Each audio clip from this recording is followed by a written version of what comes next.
Chapter 633. Scam? Chapter 633. Scam, how can you be here?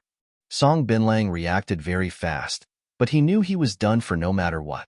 Without hesitating, Song Binlang was about to bite his teeth, but before he could, he was slapped in the face. The poison along with a few bloodied teeth fell out. Is your organization full of rats? Why do you like eating rat poison so much? Huh. If I didn't know you guys had this strange fetish, I would have been screwed again, Emo sneered. Although he could save Song Binlang with a Lotus Life pill, he wouldn't want to waste one on trash like him. Don't think you can get anything out of me. Song Binlang's Chinese wasn't as fluent as Sophia's. Emo sneered. Tell me this. What is the relationship between the Black Sun Empire and Northern Sand? Hearing this, Song Binlang's face changed, and he subconsciously wanted to bite his teeth again. But then he remembered the poison was already on the floor. Emo wasn't interested in waiting for him to reply. He just patted Song Binlang on the forehead. Song Binlang wasn't even yellow level, so it was very easy to make him talk. Half an hour later, Emo left the bar and took Song Binlang's communication device and GPS. As for Song Binlang, he was dead. Emo wasn't interested in chasing after small fry like Sophia or Cassie. He wanted to find out who the Black Sun Empire would have sent to deal with him. Also, even Song Binlang didn't really know whether the two organizations were related, but Emo felt that they probably were. He just had no evidence yet. What made Emo feel regretful was that Song Binlang and company were all just agents doing missions in the outside world. They didn't know where the HQ of the Black Sun Empire was either. They only knew that they would gather in a certain Japanese hotel when HQ summoned them. The location also varied. It seemed like Emo would need to catch some big fish to find out where their HQ was. Emo guessed that after he cleared Black Star Island, the Black Sun Empire must have become much more wary of him. Messages kept coming into Song Binlang's communicator, but Emo was made to realize that he couldn't understand them, so he just ignored all of them and headed to the location Song Binlang had been luring him to. When he found that his spirit sense could no longer lock onto the target, he took out Song Binlang's GPS and located a barren beach. On the beach there was a body long since dead, and Emo knew it was the body of the man Song Binlang had hired to deliver the gold. The wrapped gold was no longer in his hand. There was only a signal emitter and nothing else. There was no one around, so Emo scanned the area and came to the conclusion that his opponent must have found out that Song Binlang was killed by Emo. Without enough confidence to face him, he left. He probably took the gold Emo had marked with his spirit sense for research. Emo wasn't all too disappointed. He got what he came for anyway. He knew that even if that person hadn't retreated, he would have just been able to kill one extra person. Emo left the beach and headed to find Shen Qianqian. He would ask her if she wanted to go to Luoyu. When Emo found her, he found her outside a store in the middle of an argument with someone. The veil usually covering her face was gone, and she looked very angry. What's going on? Emo squeezed over and asked. Shen Qianqian saw Emo come over and quickly went to his side. These people are really shameless. I know this store, and it's very reputable for never having sold fakes no matter where. Yet after two women bought something here, they said it was fake and requested a refund. When the police came, they completely listened to their story and helped the two women take the store owner away and even asked the store to close down immediately. The store also had to pay the two women back 10 times over. Emo just realized that they were in front of Luoyu's store. If it was someone else's business, he wouldn't be able to be sure that they weren't selling fake products, but his business definitely wouldn't. Where's the store owner? Emo asked. Here I am. A youth with a slap mark on his face walked over. There was anger clearly visible in his eyes. Emo looked at him and said, Who hit you? That woman's husband. That woman framed us, saying we were selling fake beauty pills. Even though when they bought it, I told them to check it on the spot, but they said that they trust our store, so they don't want to. Then, after taking the pills away, they came back and framed us for selling fakes. The youth explained. Emo nodded. In that case, shouldn't you slap them back? Huh. The youth looked at the man next to the two women with hesitance. That guy looked way too buff. If you don't want to hit them back, then never mind. But you'll have been hit for nothing. Emo wouldn't fire this person, but he really didn't like overly timid people. Hearing this, the store owner manned up and charged over, slapping the offender. Although the store owner was pretty fast, the man was still able to react, but as soon as he did, he found that he wasn't able to move. Slap, slap. Seeing the event, the two policemen were about to come over to arrest the store owner. But then Yemo stepped up and said, "This is a store of Luoyu. If you dare arrest its store owner before being certain that he was the one in the wrong, you will be challenging Luoyu. If you do, then don't blame Luoyu for retaliating." They immediately stopped their steps. If this matter was blown up to challenging Luoyu, they wouldn't dare take the blame. When Luoyu was attacked by the US and its alliance, they ended up paying large ransoms to Luoyu. They had heard that the city lord of Luoyu was very protective too, so if they got Luoyu annoyed, that wouldn't be a joke. The people around saw the whole thing and started rumbling, especially those two women. As though feeling that he shouldn't be threatened like that, one police officer said, "No matter what, it's wrong to hit people. We need to take him away." The store owner heard this and said in Korean, "When he hit me first, why didn't you take him away?" Yemo saw that the two policemen were speechless and sneered. "Someone came to make fraudulent claims, yet you police instead take away the innocent and ask Luoyu for compensation? What logic is this? I'll tell you right now that if you don't compensate Luoyu before night falls and report whatever TV channel may be responsible for this, Luoyu will leave South Korea. South Korea will no longer be a friendly nation of Luoyu." Hearing this, the people around laughed. Who did this big beard think he was? The city lord of Luoyu? The police felt that they looked bad being threatened by Yemo, so they were going to take the store owner away. But before they did, Yemo told the store owner, "Ask the two women why they took fake medicine to frame Luoyu." The store owner wasn't able to react, but Shun Xianqian was also there. She didn't know why Yemo wanted to ask that, but she still spoke in fluent Korean. "You obviously bought the real beauty pill, so why are you using fakes to frame the store?" Many people laughed at the idiotic question. Who would admit to that? Chapter 634. Is Luoyu easy to mess with? Chapter 634. Is Luoyu easy to mess with? But what truly shocked everyone was the two women's reply. One woman said, "It's because someone gave us 50 million won and told us to buy a box of pills here and then switch the pills with the fake ones they gave us. We did not only get the 50 million won in exchange, but also the beauty pills." "Yes, that's the case," the other woman said. Right after they said this, though, the women recovered and thought it incredible that they had admitted that.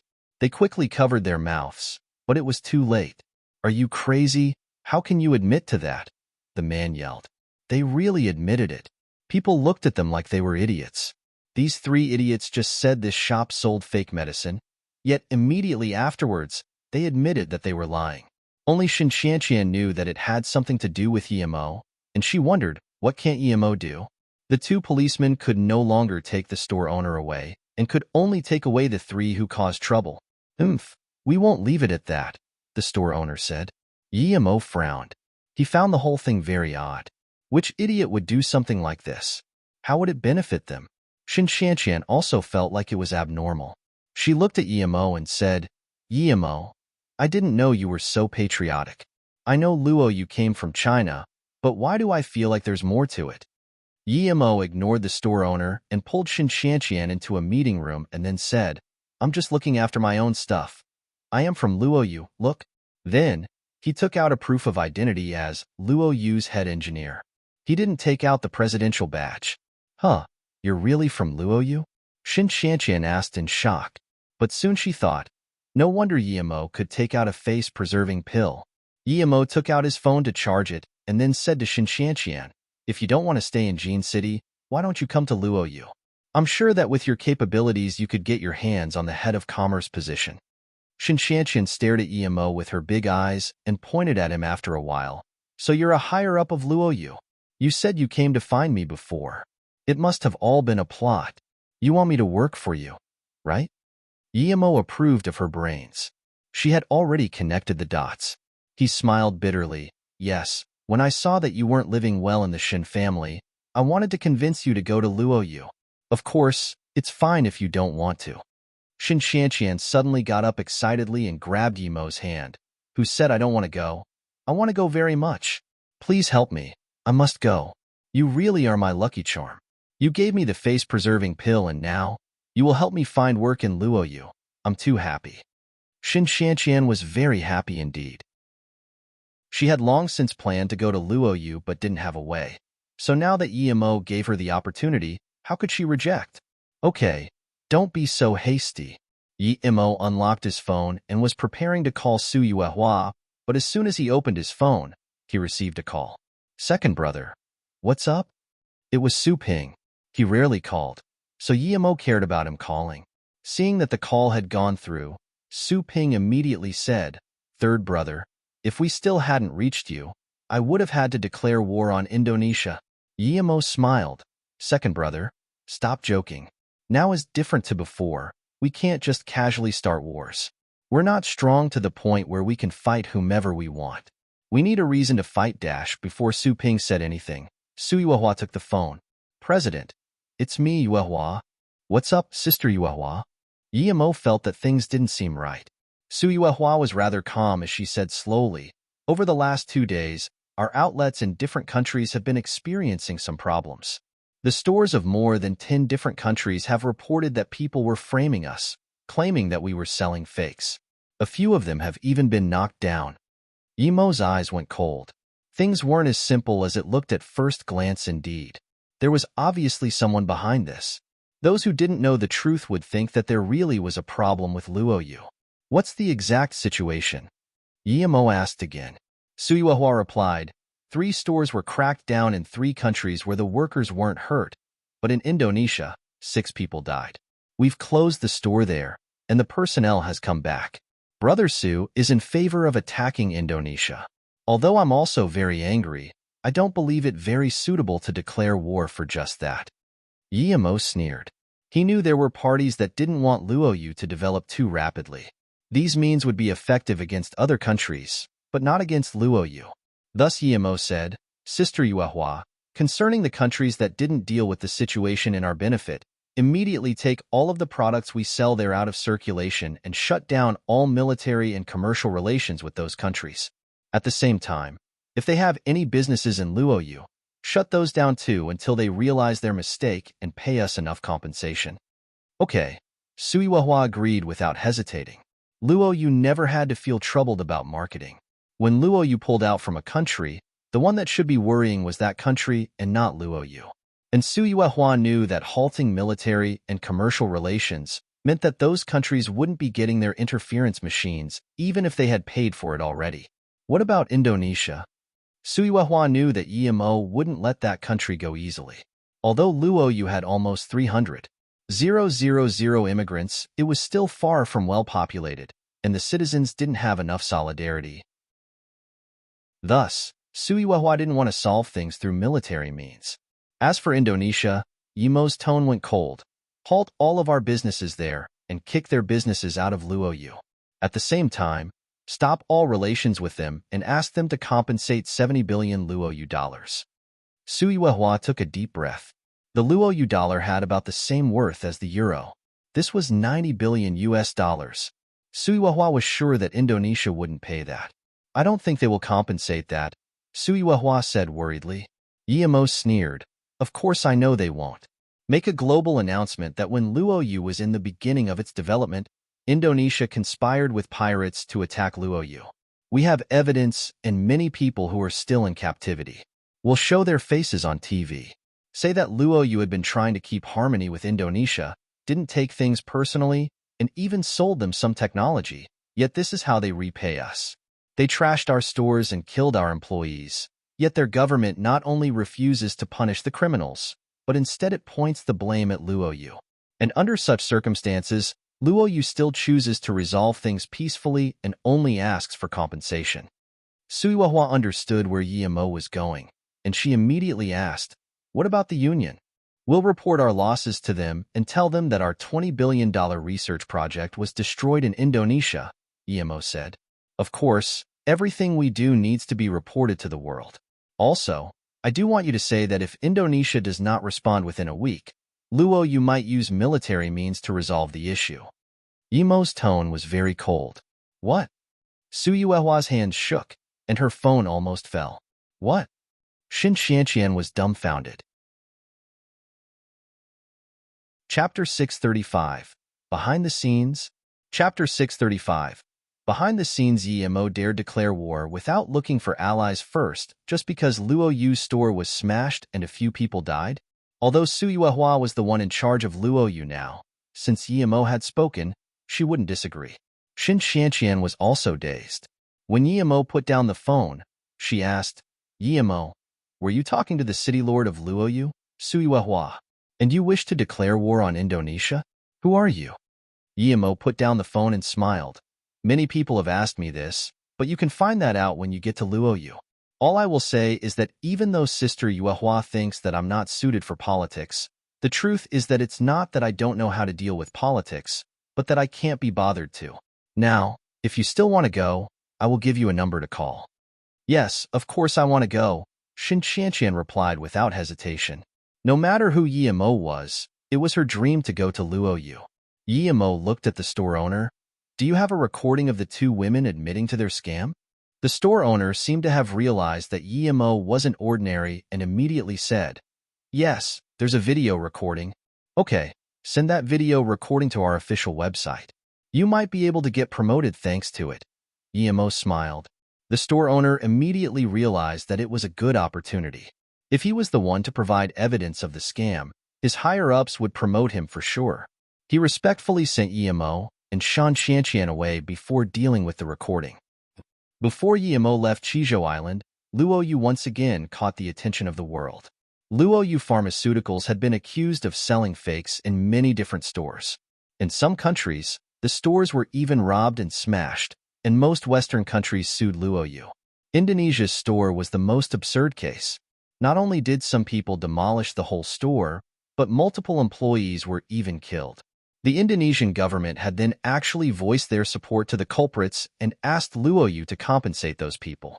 Those who didn't know better thought that something had really happened to Luo Yu, but those with a clear mind knew that it was probably a new plan targeting Luo Yu. Many people thought that Luo Yu's sales would start plummeting, yet after one day of negotiation, Luo Yu made a strong statement. The statement declared that the accounts of fake medicine were fraudulent and a case of them being framed. Luo Yu's base promise was that Luo Yu would never sell fake products. Luo Yu stated that they would halt all collaboration with those countries that had treated Luo Yu unfairly. As for Indonesia, because Luo Yu was a peace-loving country, they only requested Indonesia to compensate 70 billion Luo dollars and hand over the culprits in order to avoid war. If Luo Yu did not receive this as well as an apology within 1 week, they would declare war. The day Luo Yu made this claim, Luo Yu's official website uploaded a clip of two women admitting their claims had been fraudulent. Although people didn't know why the two women would admit to everything, there were a lot of witnesses in the video, so it was soon confirmed that the video was not fake. After Luo Yu pulled out of their cooperation with some countries, those countries began to worry. They didn't think such small matters would be taken so seriously. Thinking about how their military deals had gone to waste due to some minor issues, those countries became desperate. Representatives quickly started to fly to Luo Yu to ask for peace and a resolution. The Korean government was all the more annoyed. Due to two women's greed, the interference machine they had been about to get, and their collaboration with Luo Yu was gone with the wind. How could they deal with this?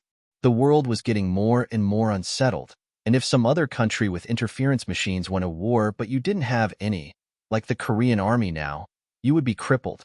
At the same day Luo Yu made the announcement, the two policemen were taken away, and the South Korean government did the best they could to help catch the mastermind in order to get Luo Yu's forgiveness and continued cooperation.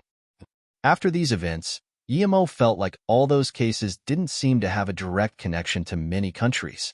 Unless they were idiots, those countries wouldn't do that. It didn't benefit them in any way, and instead only caused trouble with Luo Yu. Even if the countries did want to do something like it, they should wait until they got the interference machines. Yimo could tell that there might be a third party involved, but he wasn't going to change his plan. If Yimo could have such considerations, so could other people. The incidents had all occurred in countries that had signed a contract for the interference machines. After thinking it through, people immediately guessed there had to have been a third party involved which wanted to jeopardize the relations of Luo Yu and those countries. Decreasing Luoyu's sales might have been one target, but stopping the military cooperation of Luoyu with those countries must have been the main goal. Those countries also soon understood the situation and knew that they had to find Luoyu to resolve the matter. In order to do that, they had to investigate the fraudulent claims. As for Luoyu's statement about Indonesia, that didn't concern them. So what if they fought? Perhaps thanks to this war, they would find out about Luoyu's offensive capabilities. Luoyu's war with the U.S. had only proved that their defense was unparalleled. The U.S. felt most wronged about the whole thing, and the new U.S. president quickly held a meeting. The U.S. knew that many people would suspect them to have been the mastermind, because the U.S. would definitely like it if Luoyu got on the bad side of so many other countries. But God knew that they had nothing to do with it. Chapter 636. Invited again. Chapter 636. Invited again. Other countries could still compensate Luoyu and somehow recover their relations, but there was one country that couldn't. Its inhabitants had overdone it and had killed Luoyu employees, all backed up by the government. When Luoyu made its domineering statement, and as all other countries were trying desperately to repair their relations with Luoyu at least until they got their interference machines, the Indonesian government fully came to realize that they had done a stupid thing. Military specialist Malone had already pointed out that Luoyu's electrical warfare had surpassed the current age. Would Indonesia be able to take on such a beast? Not to mention, that beast was quite close to them. And then when the U.S. didn't say anything and the Union just said something neutral, Indonesia fell into despair. If Luoyu's demanded compensation wasn't so high, they would have paid it already. But that was 90 billion US dollars they were asking. That was 1/8 of their GDP. If they paid that, the country's economy would immediately decline. But if they didn't pay up, Luoyu would show that they weren't easy to mess with. Indonesia was so desperate that they even felt like hating South Korea. If that video from South Korea hadn't been exposed, the whole thing would have been really hard to prove. But because that video got exposed, Luoyu was able to be the victim. Yimo came to Jin City with Shan Xianqian. Shan Xianqian immediately went back to the Shan family. Although she had lost all of her power, she still had to make some arrangements before she left. Yimo went to the Konghai hospital and met Su Wei and her family as they were about to leave the hospital. The entire family was very happy to see Yimo. It was thanks to him that Su Wei's mom had recovered. Although Su Wei said she had plenty of money, Su Wei's mother didn't want to keep staying in the hospital. Brother Yi, CEO Hu and CEO Luo both came in the morning. By the way, last night Shunin also came but didn't find you.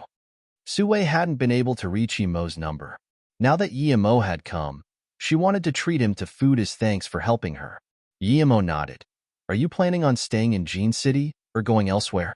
If you don't have a place to go, I can introduce you to Luoyu. Su Wei didn't doubt Yimo's words, but she shook her head. Brother Yi, I've discussed it with my brother, and we're planning on going back to our home place to develop. Shunin helped Xiao Wu get an internship. He doesn't need to study anymore. Although it was regretful that Su Wei didn't want to go to Luoyu, Yimo wouldn't force her. Also, since he knew that she wouldn't feel comfortable if she didn't invite him to food, he let himself get treated. The restaurant was high class, but Su Wei was somehow being quiet. Su Bingwu seemed to know what his sister was thinking and just kept eating without saying anything either. Only Mother Su kept looking between Yimo and Su Wei, but she didn't say anything either. Yimo felt like the meal was quite awkward. Although he wanted to say something, he didn't know how to open the conversation either. After the meal, they left the restaurant. Su Wei seemed to want to say something to Yimo, but she hesitated many times and eventually didn't say it. She just said goodbye to Yimo, seeing the three leave. Yimo knew that that goodbye meant that they might never see each other again. Su Wei was a good girl, so he wished her family good fortune. His phone rumbled, and Yimo picked up the call. It was Han Zaixin. You finally turned on your phone. It's so much pressure trying to call your phone every single time. Han Zaixin heard Yimo's voice and felt relieved, but he quickly added, Don't hang up on me this time. He knew that Han Zaixin wanted him to help with the space flower blueprint, but that already belonged to Yimo. Also, even if he got Han Zaixin the blueprint, they wouldn't be able to make it. And even if they did, they wouldn't have the energy source needed for it, because it needed the extreme energy stone. Yimo, just come to Beijing once. I have something you want here. Besides, you're the instructor of flying snow. It's been so long already, yet you still haven't come to visit. I just got a large batch of high-quality ores. Don't you want to see? Han Zixin was like a big bad wolf, trying to lure a small, innocent rabbit. Yimo knew that Han Zixin must have encountered some problem. Usually, he wouldn't use such means to get him to come over there. But Yimo was really enticed by those ores. However, Yimo hadn't even had the time to find the snow fox because he had been so busy, much less some ores. If it wasn't for the 5-element rock being truly precious, Yimo wouldn't have gone out of his way to go looking for it either. If it wasn't for that, perhaps he would have been in the Duanheng Ranges already, searching for that old nun in the 7-star formation. He also wanted to go into the small world to find resources. Although he really wanted the ores, he still decided to go meet with Luoying at Ninghai first. He was afraid Luoying wouldn't like Ninghai. Luoying liked quiet places, while Ninghai was like a busy market. Okay, in that case, I'll be there in one day. Hearing this, Han Zixin immediately hung up the phone. He was afraid Yimo would change his mind. He knew Yimo's character. If he'd agreed, he would do it. Luoying didn't have a phone, so in order to contact her, Yimo needed to contact Beiwei, but her phone was turned off. Hence Yimo immediately called Su Jingwen, and luckily, she picked up. Yimo, you finally remembered to call me. Su Jingwen sounded quite sour. Yimo patted the back of his head awkwardly. He had this strange feeling towards Su Jingwen that he couldn't really describe. He really wanted to ask about Luoying and Beiwei, but it wasn't good to do so right after the call connected. Are you calling because of Luoying? Su Jingwen was the first to speak after some silence. After Su Jingwen spoke, though, Yimo heard Tang Beiwei's voice too. Why was her phone turned off when she was at home? Chapter 637. What about a third one? Chapter 637. What about a third one? Yeah, how is Luoying? Is she there? Yimo could only ask. Su Jingwen suddenly laughed. Don't worry, she's more than fine. But be honest with me, have you told Luoying about Qingxue? Yimo, I really admire how you were able to find both Luoying and Qingxue at the same time. Both of them are very hard to find women. Yimo coughed. If it wasn't that he hadn't properly heard how Luoying was yet, he would pretend he didn't hear anything and hang up the phone. Now that Su Jingwen asked, he chose to say, You're very pretty too, don't just talk about them all the time. Su Jingwen fell into silence after hearing that, and after a while, she suddenly asked, Yimo, do you mean that I'm the same as them? Yimo's EQ wasn't that low, and he could immediately tell what Su Jingwen meant. Yimo didn't know how to explain himself, but Su Jingwen suddenly spoke again. Luoying was worried about you, so she want to find you in Jin City. Beiwei's phone is on her right now. She should be coming out of Jin City Airport in about half an hour. Really? Okay, then I'll go pick her up now. Yimo felt lucky he had called, or he would have missed Luoying. Yimo felt that he was neglecting Su Jingwen, so he quickly asked, Jingwen, how are you guys doing Ninghai anyway? I'll be going back to Ninghai soon, and when I do you want to come with me to Luoyu? I'm not anyone to you. Why would I go to Luoyu? Su Jingwen's tone was a bit salty. Yimo really wanted to hang up and see Luoying, but he didn't want Su Jingwen to feel bad. Suddenly, Su Jingwen laughed. Go see your wife already. With her being that pretty, there must be a lot of wolves staring at her. But Yimo, you're married to 2 people at the same time. Hearing this, Yimo breathed a sigh of relief and smiled. It's lucky that I'm in Luoyu. We haven't announced marital laws yet. It should be fine to marry 2 wives.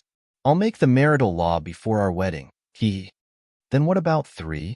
Su Jingwen suddenly asked. Yimo was dazed. What did that mean? But the call was quickly hung up. Yimo shook his head and cast his thoughts aside. He had good feelings towards Su Jingwen, but that didn't mean he had to marry her. He already had Luoying and Qingxue, and he was very content. If Ning Qingxue hadn't appeared, he would have only married Luoying. Even Ning Qingxue, he accepted her only after she risked her life for him, and when he didn't know if Luoying was even on the planet. If he had, the results might have been different. When Luoying was prepared to board the plane, a figure suddenly dashed past her. Although his face flashed by her really quickly, she was sure it had been Yemo. That figure passed through the security checks rapidly and went into the tunnel that led to a flight to Beijing. Yemo, Luoying called out. That figure seemed to hesitate for a moment and looked around but still left quickly. Luoying called out again, but the person ahead didn't seem to be able to hear her anymore. She chased over immediately but was stopped by 2 airport staff members. "I'm sorry, I saw someone familiar, and I want to go say hi."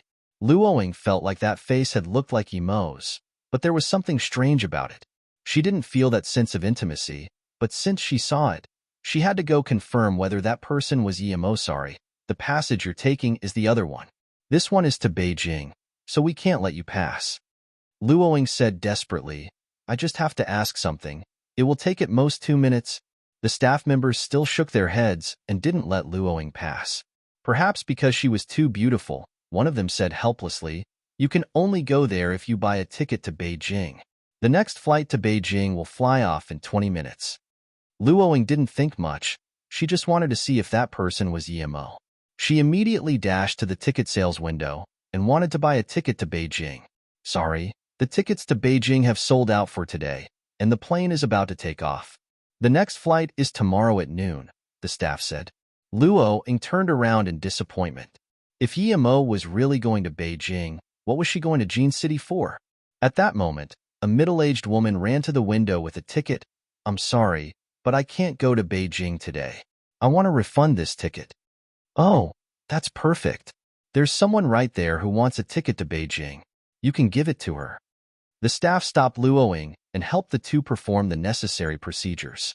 A few minutes later, Luoying had a ticket to Beijing. She didn't expect to be so lucky. Luoying got on the plane as quickly as she could to find the man who looked like Yemo. If it wasn't Yemo, she would get off immediately. Right when she got on the plane, she saw that the person she was looking for was going into the bathroom. After Luoying's tension faded and she calmed down, she felt like things weren't right. It wasn't her first time taking a plane. Usually, people weren't allowed to go into the toilet when the plane was about to take flight, and that ticket refund had happened too coincidentally. The main thing was, when Yemo came to Ninghai, he would contact her as soon as he could. Even if he couldn't come see her, he would definitely call her. Thinking like that, Luoying wanted to get off immediately. She lacked experience, but that didn't mean she was dumb.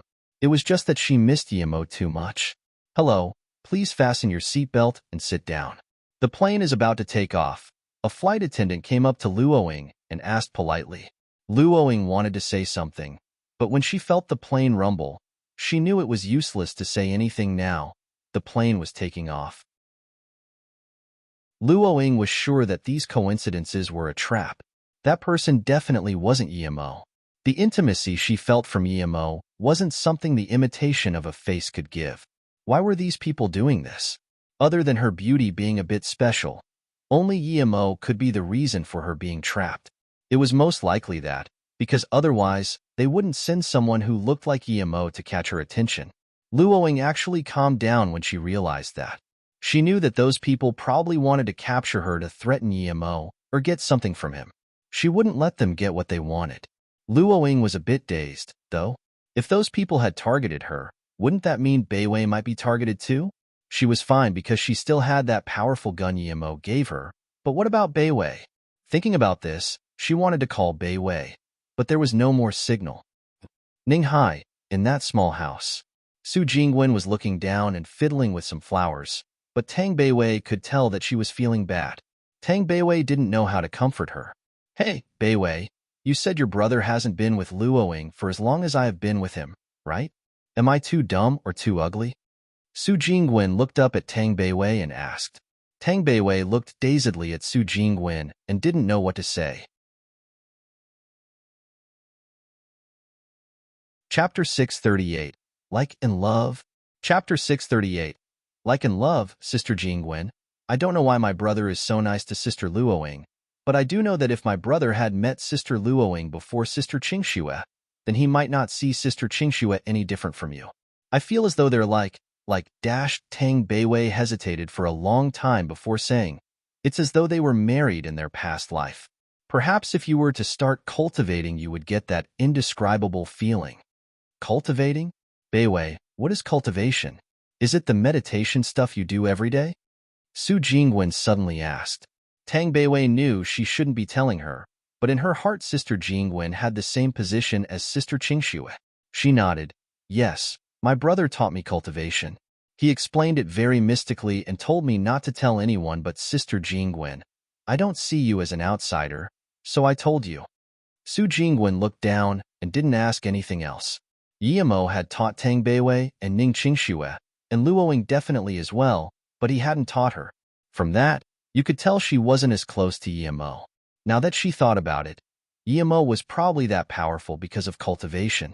Su Jingwen clearly felt that Tang Beiwei also had that certain ethereal temperament, just like Yimo. It felt mysterious, intimate, and had an out-of-this-world feeling. Sensing that Su Jingwen felt bad, Tang Beiwei said, Sister Jingwen, if you want to learn it, I can teach you. My brother won't mind. Su Jingwen shook her head. No need, I don't want to learn it. Since Yimo didn't teach it to her, it would only make her feel bad if Beiwei taught her. There was a long silence. After a while, Tang Beiwei suddenly said, Sister Jingwen, can I ask you a question? Su Jingwen nodded with red eyes.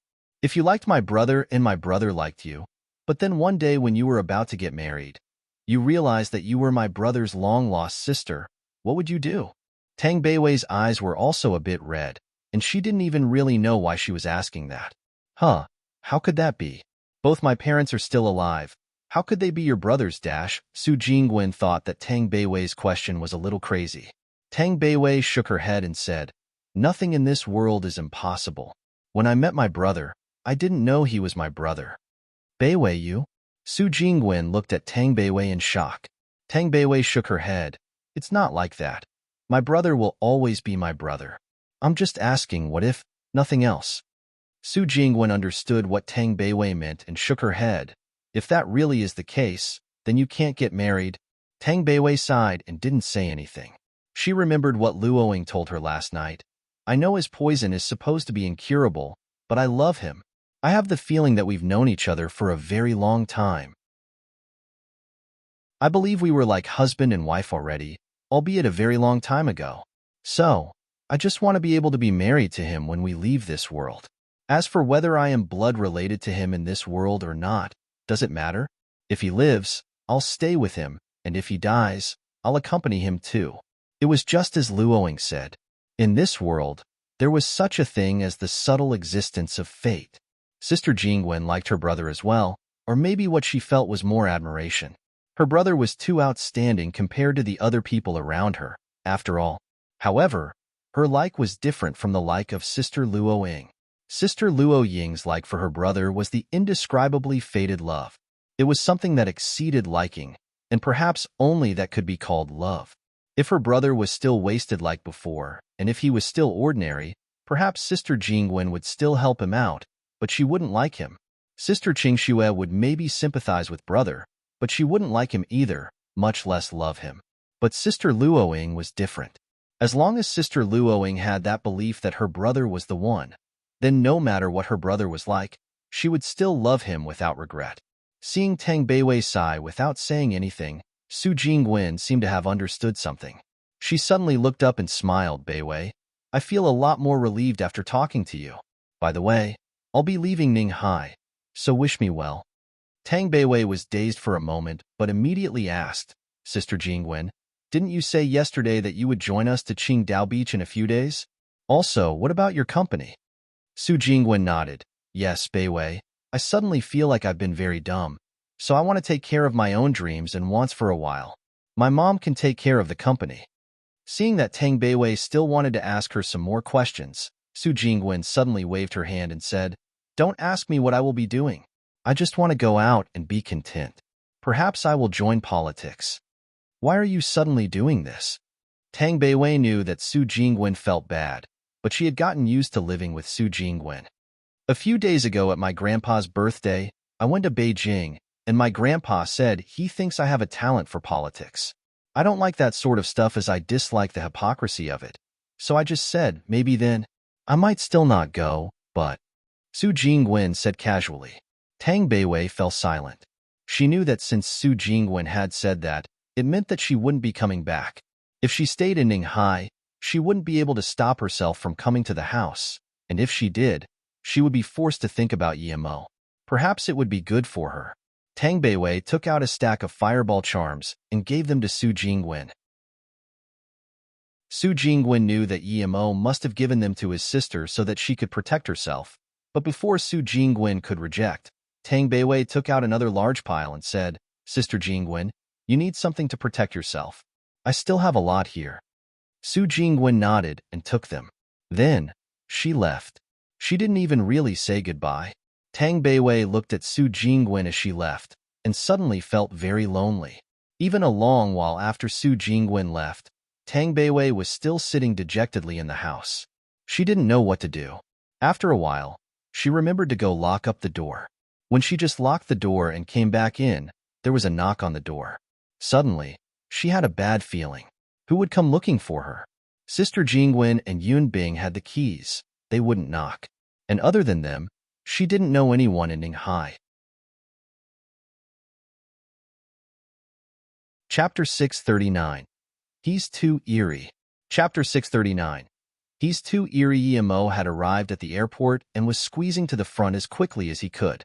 As the passengers got off, Yimo felt more and more uneasy. He didn't see Luoying, and he trusted that Jingwen wouldn't lie to him. Yimo no longer had the mood to wait, so he went inside in invisibility mode. When he scanned the area with his spirit sense, he didn't find Luoying. Luoying had never taken the plane. He didn't call back to Su Jingwen, because if Luoying went back she would notify him right away. Thinking like that, he immediately went to the largest office around. In there, a fat guy was rabidly kissing a woman in professional clothes. Yimo's sudden appearance scared him almost into impotence. Without thinking, he pushed the woman away. When he saw it was just some big bearded dude, his face went cold, and he said, "Who are you? Who let you come here?" Yimo pointed his bulletless gun at the man's head and said, "Search as fast as you can why someone called Luoying didn't get on the plane from Ninghai to Jing City. Don't shoot. I'll look immediately." The fat man saw the gun and immediately pissed himself. "Hurry up." Yimo saw the man's shaky hands and yelled impatiently, "Yes, yes." Although he was very nervous, he worked very fast. The woman also didn't dare move from the couch at the sight of a gun. The person called Luoying didn't get on the plane. She didn't refund the ticket in Ninghai either. The fat man truly was rather efficient. Yimo said coldly, "Call Ninghai to check if she went on another plane." "Yes, I will." The fat man wasn't that shaky anymore. A few minutes later, he wiped his forehead and said, "Luoying bought a last-minute ticket to Beijing. She should be almost in Beijing before the fat man finished." He saw that the big bearded man had disappeared. He rubbed his eyes. Was he hallucinating just then? But soon, he just breathed a sigh of relief and made up his mind to lock the door next time. If this happened a few more times, he truly might remain impotent for life. Beijing, Qinghong Airport. A plane from Ninghai had just landed. When Luoying walked out, her beauty caught everyone's eyes. All eyes stared at this magnificent lady. But Luoying was just pretending to look around. She didn't know if they had noticed that she had realized that their Yimo was fake, so she had to pretend and keep looking for him. At the same time, she started to call Yimo. She didn't know what they would do to her, but for some reason they hadn't attacked yet. Luoying hadn't even unlocked her phone yet when a handsome man walked up to Luoying and took out a name card. "You're the most elegant girl I've ever seen, and I hope my sudden approach won't disturb you, but I'm Zhuo Mingxi from Lanya Corporation.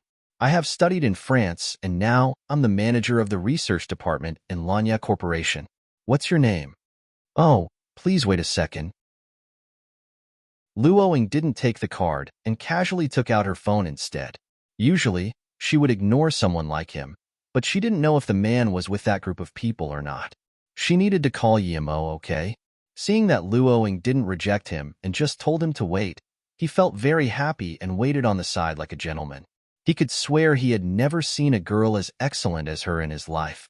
There were a lot of girls chasing after him, and although many of them were pretty, they were like a speck of mortal dust compared to this girl. If he could get this girl's love in exchange, He would even be willing to give up his managerial position or being the successor of the Zhou family. This girl was too pretty. She was a goddess. Luoying felt very strange. She was sure that those people were after her. How come they still hadn't done anything this long after she got off the plane? She had even hidden the pistol in her sleeves already. Luoying knew that her power was too low and that even if only someone like Dai Heng came, she wouldn't be able to deal with it. But then she suddenly noticed a big bearded man. What made her focus on him wasn't the beard but the eyes. Ever since the events in that village, she would never forget those eyes again. His eyes and that feeling of intimacy he gave off made her want to run to him instantaneously. Yimo and Luoying had the sudden feeling of wanting to cry. She had only separated with Yimo for a short while, but it felt like an eternity. The moment he saw Luoying, Yimo felt someone was watching him. Although he could check it out, he didn't, because that wasn't what mattered in that moment. As long as he saw Luoying, it was fine. No matter what was up, he had to embrace her first. At the same time, one man who was prepared to rob Luoying's phone and his 3 teammates who were prepared to attack Luoying as she chased her phone stopped their actions. They had received a message saying that they were to stop the plan and immediately retreat. They didn't know why they were ordered to stop when the plan was already 80% done, but they immediately did as told nonetheless and got out of the airport. Meanwhile, Luoying couldn't hold herself back anymore and quickly ran into Yimo's arms. "Susu, I'm here." I know." Zhuo Mingxi looked on dumbly at the big beard hugging that goddess. He felt like his brain was lacking oxygen. Such a goddess was hugging this ugly bearded guy. This was planting a flower in cow dung. Everyone nearby also looked at this scene in a daze. They felt like their heart was going to shatter. After a long while, Zhuo Mingxi came to the conclusion that the goddess must have been tricked. As long as he confronted the big beard, she would know who to choose. Thinking like that, he took out his name card and walked up to Luoying and Yimo, saying, "I'm Zhuo Mingxi, Lanya Corporation's head of research." Yimo didn't want to talk to him, but hearing the corporation's name, he took the card and said, "Oh, I've heard of this company." Then, he pulled Luoying's hand. "Let's go. Tell me everything later." Zhuo Mingxi was left standing there in a daze. Not too long after that, in a certain mansion in Beijing, a few people were sitting down together. The one who looked like Yimo on the plane had pulled off his mask and was making a call. "The plan has been aborted." "Yes, I did see the man. I'm sure now that that was Yimo. He's with Luoying." "Yes, I am certain." They hugged each other as soon as they saw each other. The man's tone was very serious, but he was also shaky. Those who knew him knew that his hands wouldn't shake even when he killed multiple people, yet now, his hands were actually shaking. No, I am sure that 1 hour before that he was still in Jin City, yet he appeared in Beijing's Jinghong Airport. This should be impossible, yet it happened. Everything was going very well according to the original plan, and I can say that if he hadn't appeared, we would have succeeded and I wouldn't have had to order the stop. He is just too eerie. The man's hands were still shaking. Suddenly, the man's tone went high too. "No, he didn't take the plane here. I am certain of that. Yes, I suspect that he has some small flying device, but I haven't seen it. Okay, what should we do next?"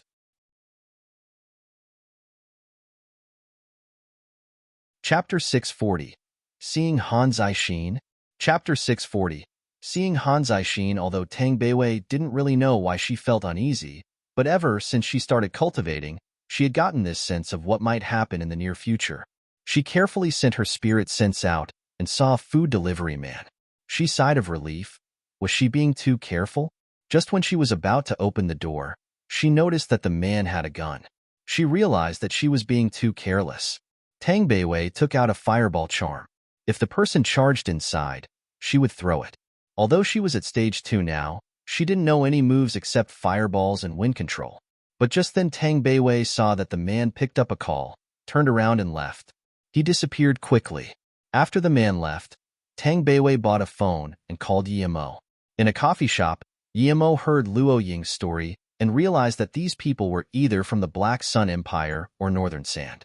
"Let me call Beiwei." As soon as Yimo grabbed the phone, Beiwei called. Knowing that she was fine, Yimo felt relieved. "Beiwei, although I don't know why they suddenly backed out, you still need to be careful. How about I come back and take you to Beijing as well? Tang Beiwei knew that Luoying had found her brother and felt relieved. She didn't want to be the third wheel in Beijing, so she reassured him, "Brother, I'm fine. I have spirit sense now and I can use wind control and fireballs. I still have plenty of fireball charms, so no one can do anything to me, don't worry." Yimo thought for a bit and agreed. Although she was only stage 2, she was a Dao cultivator. It would be hard for a black-level early-stage martial artist to keep up with her. Although she couldn't beat them, she could run away. Then, Yimo got up and said to Luoying, "Let's go visit an old man and earn some money. Then, we'll go to Ninghai and take Beiwei to Luoyu." Luoying agreed. Although Yimo didn't mention again the people who had tricked Luoying into the plane to Beijing, he had made up his mind that he would annihilate them before he went to the small world. Now that he had finished his business and he was with Luoying, he didn't need to keep the mask on. He washed everything off in the toilet. Yimo knew that those people had probably guessed who he was, but so what? When Yimo and Luoying went to Han Zixin's place, it was already afternoon. Yimo mainly came for the oars, but he also wanted to see Li Hu and Zhang Ju. They were quite close. Although he had helped them, they also helped him before too. When he faced the Song family, or when he needed them to protect Yiling and Yi Zifeng, they had helped a lot. Knowing that Yimo was coming, Han Zixin came out to greet him the moment he stepped in. When he saw Luoying, he couldn't help to approve of Yimo's taste. Both Ning Qingxue and Luoying were much prettier than Han Yen. "Elder Han, call Li Hu and Zhang Ju over to eat as well." "I haven't seen them for a long time," Yimo asked. Han Zixin sighed. "I called you over this time because of them." Yimo frowned. "What's this?"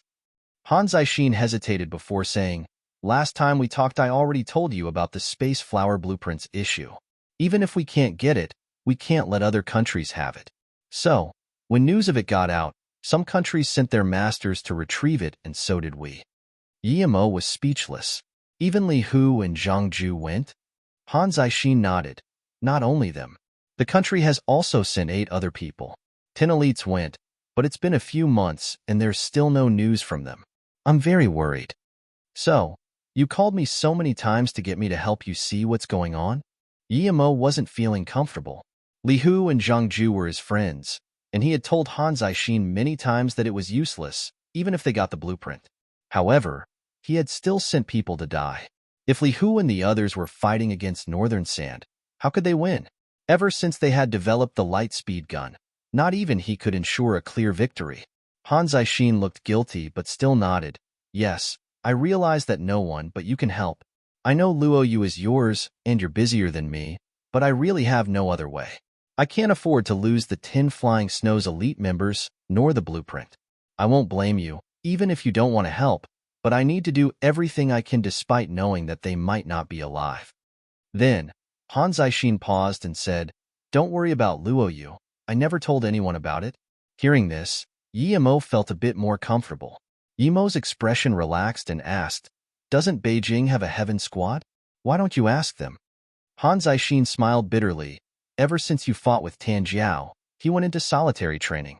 After the Hidden Sex tournament, Tan Jiao and Luan Qingfeng disappeared together.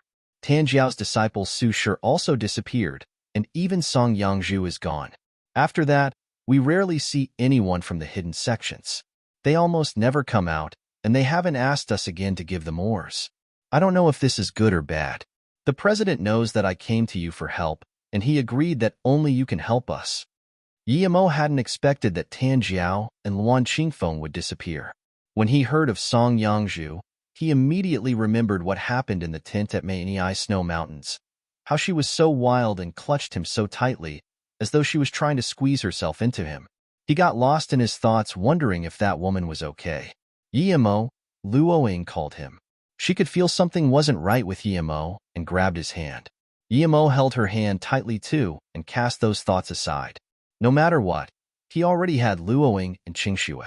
After a while, Yimo patted Luoying's hand and said to Han Zixin, "Elder Han, Zhang Ju and Li Hu are my friends. I will go have a look. And I'll say this one last time. Even if you found it, the space flower blueprint is useless to you. If you don't believe me, there's nothing I can do about it. I know, But if things were to happen again, I would have still gone for it. Some things you can't just let go because you don't want to, and this time, it's not just about the space flower, Han Zixin sighed. Let's not talk about this now. What intel did you get, and what exactly is going on? Guillermo asked. Han Zixin nodded and said, Do you know the Ice Helm Island? Guillermo shook his head. Han Zixin continued, It's in the Atlantic Ocean. It's not very big, about few 1,000 square kilometers. This island is surrounded by glaciers. If it wasn't for something that happened a few months ago, no one would have known that there were people there. A bunch of crazy people.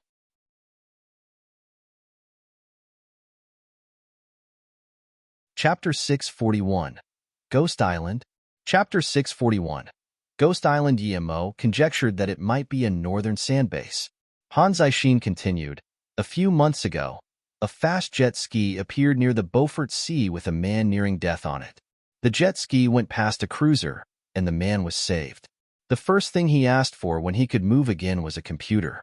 With it, he sent out a massive amount of images and intel, all about research data of some labs under the Ice Helm Island. A group of scientists was researching all sorts of crazy weapons there. The intel that Mam sent out was only a small part of it, yet it had huge worth. Shockingly enough, one of the images was of a flying saucer in the making. That wasn't a flying saucer, though. It was the space flower. Guillermo understood that someone else must have escaped from Northern Sand, and that person must have wanted to relay this information to the world in order to stop Northern Sand. Han Zixin said solemnly, I think you already know, but that was a Northern Sand base, and that man was someone who ran away from Northern Sand. Although I don't know how he got out, but Northern Sand is indeed building weapons that can threaten the whole world in that base. Now, before the man could finish sending the images, the cruiser was rammed and sank into the ocean. Rammed? Not attacked by a weapon? Guillermo asked in wonder. Han Zixin shook his head indeed. It's as though it rammed into a reef and the cruiser just sunk. A small part of the people on board survived, but the man who escaped also sank with the cruiser, and the data in his hands was lost. But because of all that data being sent out, many countries sent men wanting to get their hands on the space flower or on the other weapons, right? Guillermo sneered. Han Zixin smiled bitterly. After that happened, Russia, the US, and Canada sent out ships immediately. The Ice Helm Island base did blow up most of its facilities and managed to transfer some important things, but they were too short on time. Russia's and the US's ships started to attack the island pretty soon. Meanwhile, the island seemed to be meant only for doing research and had no military power. Hence, it didn't take long to kill off all resistance. But then Russia and the US didn't find anything, except for the remnants of the space flower. Since they didn't find anything, why were people still sent over? Guillermo asked in wonder. Han Zixin sighed, because Northern Sand didn't have enough time to evacuate completely, and no one believed that Northern Sand would have destroyed all that valuable research unless it was really their last moment. They believed the person keeping the data must have hidden somewhere. More and more countries wanted to join the party, and they eventually came to the common ground that each country would form a special squad to send onto the island. The deal was that as long as there were no radiation or human race endangering weapons, then each country got whatever their squad found. Did none of the special forces make it out alive? Guillermo asked strangely. Han Zixin nodded. Indeed, not a single country's squad came back. More people were sent in later, but those also disappeared. With more and more people disappearing, many countries have started to quit. If it wasn't that so many people might somehow still be alive on the island, perhaps the island would have been blown to nothing already. Guillermo immediately felt that something was wrong. First of all, how could an organization like Northern Sand let someone escape again after Yixing's escape? And this escapee even brought out large amounts of intel. Secondly, although Ice Helm Island was pretty big, it was still only an ice island. There were no forests. How could people disappear so easily? Thirdly, the union that had formed would at most propose to form an international squad to go in and search such an important place. How could they agree to let all those different countries go in and play finders keepers? This wasn't a child's game.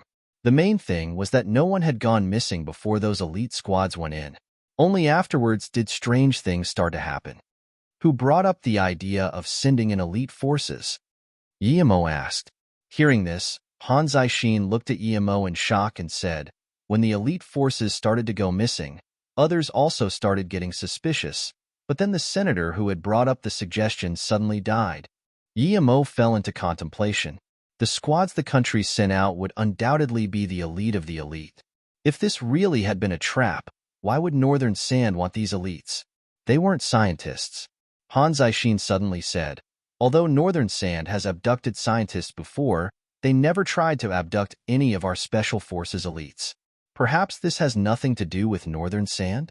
Maybe something happened with the island. Emo had thought as far as well and shook his head. You're right. They wouldn't do that, because it would be pointless. Even if they could use them to train stronger people, even if they could assassinate Preside Dash, Emo stopped there. What if they wanted to assassinate Yixing? Yixing's use to Luo Yu was no less than Emo's. Without Yixing, Luo Yu might have lost last time. But then, Emo thought that perhaps he was thinking too much. No one should know that Yixing was in Luo Yu. But what if Northern Sand did know? Emo knew that his theory was a bit absurd, but what if Northern Sand was really doing all that to kill Yixing? At the last Luo Yu battle, Luo Yu dominated the scene when no one could match Luo Yu's electronic interference machine, which had been designed by Yixing. Would Northern Sand suspect that Yixing had run over to Luo Yu from that? Even if they wanted to assassinate Yixing, it wouldn't be easy. Random people wouldn't even be able to get near the core region of Luo Yu. Unless Luo Yu suddenly fell apart. But unless there was another war, how could Luo Yu fall apart? War? Emo thought of the recent attacks on his businesses. If Northern Sand was behind that, then there really might be war coming soon. If Luo Yu fought with a bunch of other countries, then no matter how strong it was, there was a limit to how many countries it could take on at the same time. As Emo thought about all that, he suddenly felt cold sweat run down his back. If that had been planned out step by Emo's enemy, then that enemy was too calculative. People like that did exist, for example Dongfang Shi, but it was destined that there would never be a lot of people like that at the same time. All that just to attack Yixing? Emo shook his head. He knew he was thinking too much after all. There couldn't be a plan betting on so many coincidences. Even if they wanted Yixing, they wouldn't do all this. But no matter what, Emo still had to call Su Yuehua, Su Ping, and Yixing. Just as Emo was prepared to call Su Yuehua, his phone sounded first.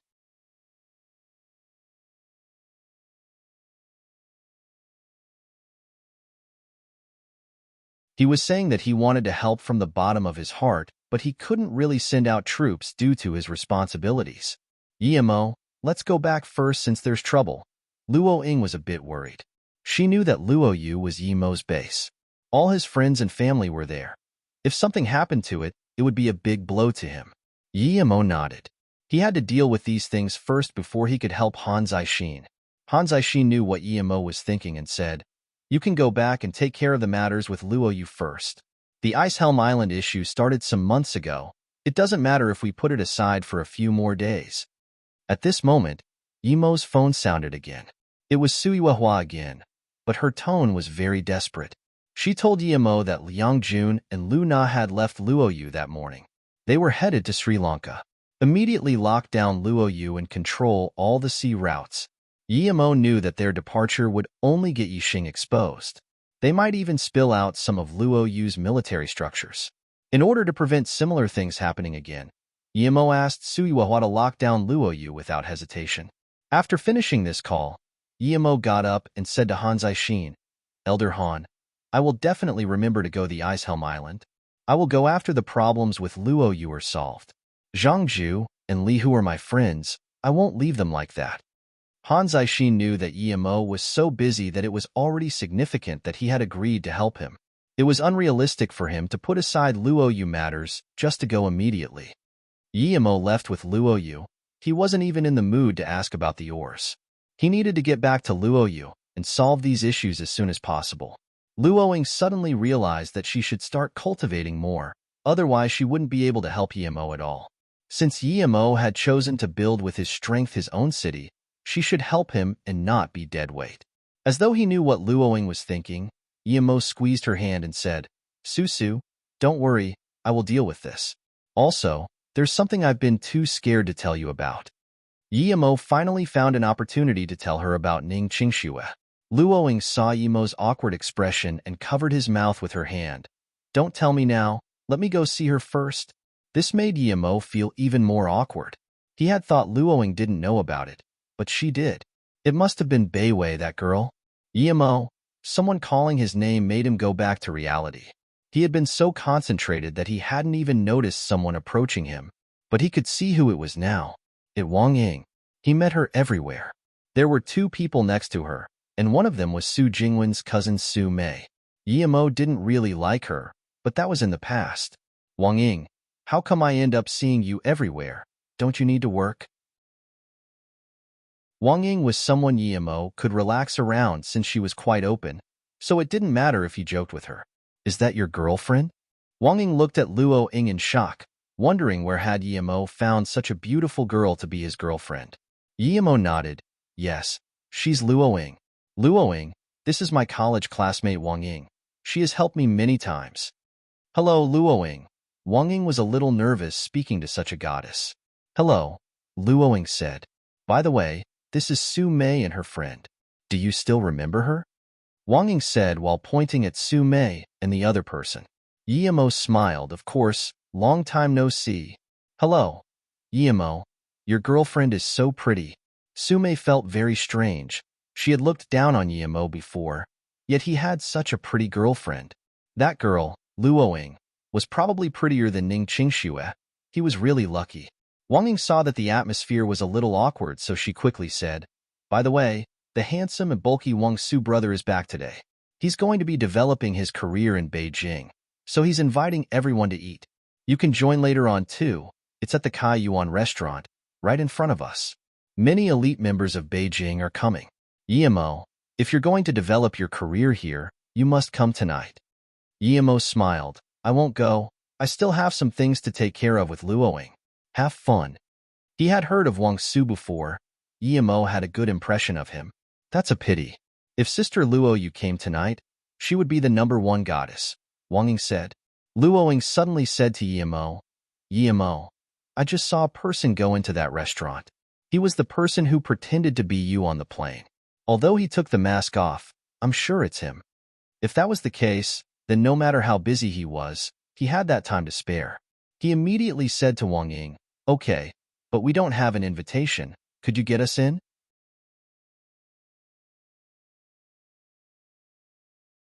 Chapter 643. Piss Off. Chapter 643. Piss Off. Wang Ying was happy that Yimo and the others would be joining. When they went inside, there were already quite some people there. As soon as they sat down, waiters started to serve wine and juices. Wang Ying sat next to Luoing intentionally. She tried asking her about a lot of things, but Luoing wasn't good at talking, so she ended up listening on the side. When Wang Ying spoke about Yimo's hardships in Ninghai, Luoing would listen carefully and ask something occasionally. When she heard that Yimo had been kicked out of the Yi family and for a while hadn't had money for food, her eyes turned red. Yimo looked helplessly at his big-mouthed friend, but he could only let her do as she pleased. At the same time, he kept his spirit sense on the man who had tricked Luoing to come Beijing. He didn't want to touch him for now. He would wait for the rest of his crew to come. Su Mei looked at how Luoing acted around Yimo and suddenly felt uncomfortable. What did Yimo have? He was just an abandoned son that just knew how to act cocky. How had he gotten the love of someone as pretty as Luoing? Luoing was so pretty that she couldn't even get jealous. Yimo, long time no see. How did you get rich? Ever since Yimo had rejected her initiation, she had been very unhappy. Yimo noticed her condescending attitude, but he just smiled. I'm doing a bit of everything now. I'm not really rich. Su Mei sneered. He must have tricked Luoing into dating him. She was obviously just an innocent girl. She would expose him in front of her. For a girl like Luoing, anywhere she went, she would be the center of attention. A few men had already come over to talk to her, but one was specially audacious. He was a tall young man. He carried a glass of red wine and came on to her like a gentleman. He bowed and said, Hello, beautiful lady. I'm Wang Qianjun. Could I have the honor of knowing your name? Luoing frowned and thought that he was being rude. Couldn't he see she was talking to someone else? Wang Ying glanced at Wang Qianjun and suddenly felt that she shouldn't have called Yimo and Luoing there. There were a lot of people with whom Yemo couldn't mess. Sume suddenly started to get interested. She had heard about Wang Qianjun. He was Wang Su's cousin, and also a member of the Beijing Wang family. He had quite some status. He was very lustful and wouldn't pass by a beautiful lady like Luoing just like that. Sume really wanted to know what Yemo was going to sow. The best outcome for her would be if Wang Qinjue took Luoing from Yemo in front of his face. That would please her the most. Luoing just didn't reply. Wang Qinjun was about to speak again when Yemo said, "Wang Qinjun, I know you. 2 years ago you encountered robbers on your way to Flowing Snake. You left your girlfriend with the robbers and ran away yourself. It's you, right?" Wang Qianjun heard this, and his face immediately changed. Who could know about this other than Xiaolei? Did she tell anyone? After hearing this, not only Wang Ying but Su Mei and other people looked at him in shock. When Yemo said this, Wang Qianjun's face had changed, but he hadn't denied it. So people knew that it might be true. Some girls immediately started looking down on Wang Qianjun. They hadn't expected him to be such a pig. If that got spread, then no matter how tall, handsome, and rich he was, no girl would really want to be with him. They would at most go for his money. Bull Shastras T. Who are you? Wang Qianjun reacted. If Xiaolei had told anyone, he wouldn't let her go. But when he realized that the Xiao family wasn't scared of the Wang family, he was unsatisfied. Yemo sneered. You ask me who I am? I'm someone who saw it with his own eyes. Yo, you're the one who got out of the Audi. Wang Qianjun recognized Yemo when he looked at him again. As soon as he said this, he realized that he was somehow admitting it. Yemo smiled. That's right, that was me. She was really unlucky to have met you. Yemo, you're right. It's indeed unlucky to know scum like him. A feminine voice sounded. Xiaolei, what do you mean? Wang Qianjun's face looked bad. He hadn't expected Xiaolei to have come too. Scum, you have no right to ask what I mean. I really don't want to talk to someone like you. I was really blind in the past. Xiaolei glared at Wang Qianjun and came up to Yemo. You have guts. Wang Qianjun looked coldly at Yemo and said. Yemo sat down and didn't get up. He put down his glass of wine and said, Piss off.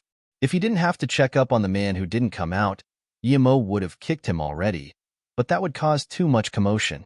Wang Qianjun wanted to rage, but before he could, someone already pulled him aside and took his spot. The person who pulled Wang Qianjun away didn't even look at him, and instead said joyfully to Yemo, Ha, young Master Mo, I didn't think I would see you at my welcome evening. I'm so lucky. It was Wang Su. Yemo had met him at Su Jingwen's birthday party. Yemo got up and shook hands with him. I just happened to see Wang Ying and decided to come over. Long time no see. Yes, long time no see. Oh, journalist Xiao is here too. Hello. Wang Su looked at Xiaolei. In this moment Xiaolei saw Luoing and asked Yemo, Yemo, this is? Oh, this is Luoing, my wife. Yemo held Luo Ying's hand and replied, Yemo, you're married? Wang Ying and Xiaolei asked at the same time. Wang Ying had thought Luoing was Yemo's girlfriend. Xiaolei was even more shocked. She had always thought that it would be Ning Qingxue who would marry Yemo, but it was this girl. Xiaolei really wanted to ask what Ning Qingxue was going to do. Although she wanted to ask really badly, she knew now wasn't the right time. Congratulations. I didn't think young Master Mo was married, Wang Su said in admiration. Wang Su, today's the day you start working in Beijing.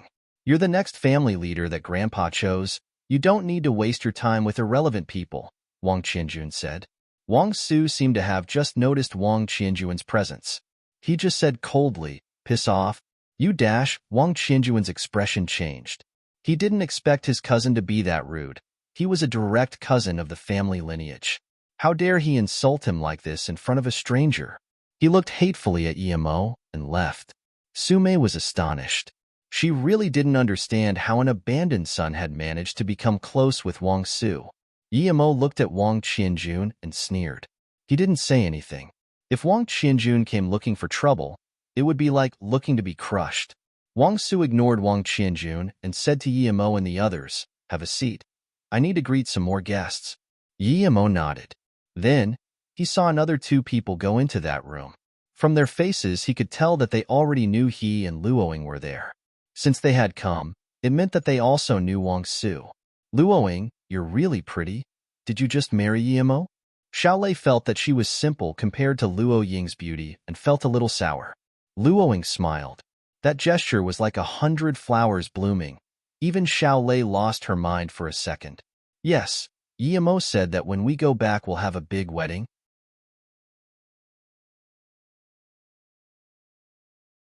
Chapter 644. Luo Ying's Anger. Chapter 644. Luo Ying's anger. Together with the two men who entered the room, another man and woman also went inside. Including the first guy, there were 5 people in the room now. He actually knew the woman who just went in.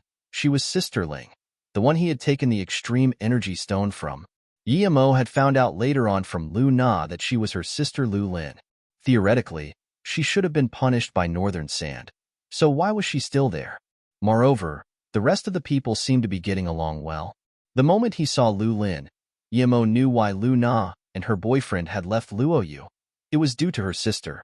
Yimo felt something wasn't right. These people were undoubtedly from Northern Sand.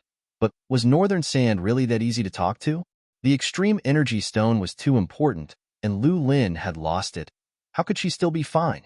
But no matter what, since he had seen Lu Lin there, then Lu Na might also come there. He just had to keep an eye on these people.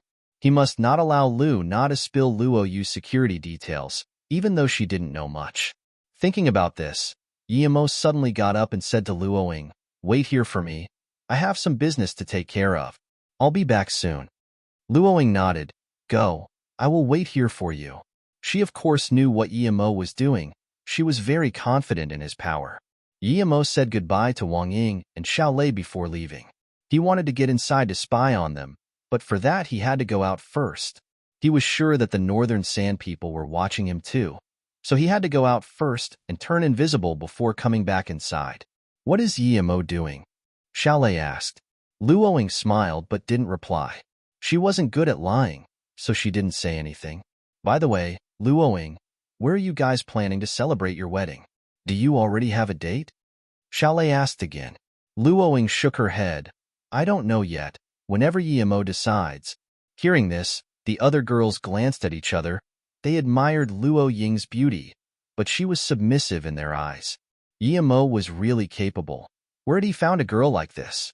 Nowadays, both parties negotiated on the wedding date. Sume felt even more unsatisfied. She didn't know why, but the better Yimo was, the more she was uncomfortable. Just when they were all chatting comfortably, she suddenly intervened. "Luoying, do you know about Yimo's past?" Luoying smiled.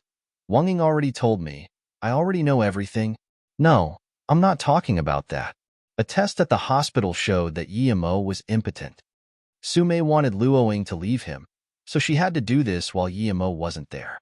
Wang Ying's expression changed drastically. "Sume, why are you talking about this?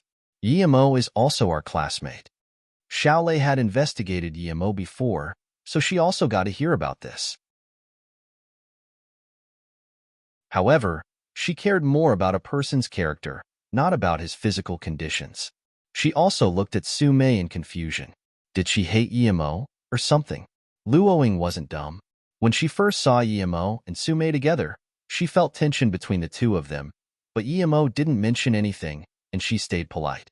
But now Sume was talking behind Yimo's back, which made her very angry. She knew better than anyone else whether Yimo was impotent or not. She couldn't even take his fervor sometimes, yet Sume dared to say something like that about her husband. This made her angry immediately. At the same time, she felt Sume was really shameless. If Yimo hadn't told her to wait there, she would have left already. She looked coldly at Sume. "You don't need to worry about my husband. That's my business. Also, I don't want to sit next to someone like you. Please move aside." Sume's expression changed. She hadn't thought someone as gentle as Luoying had this side.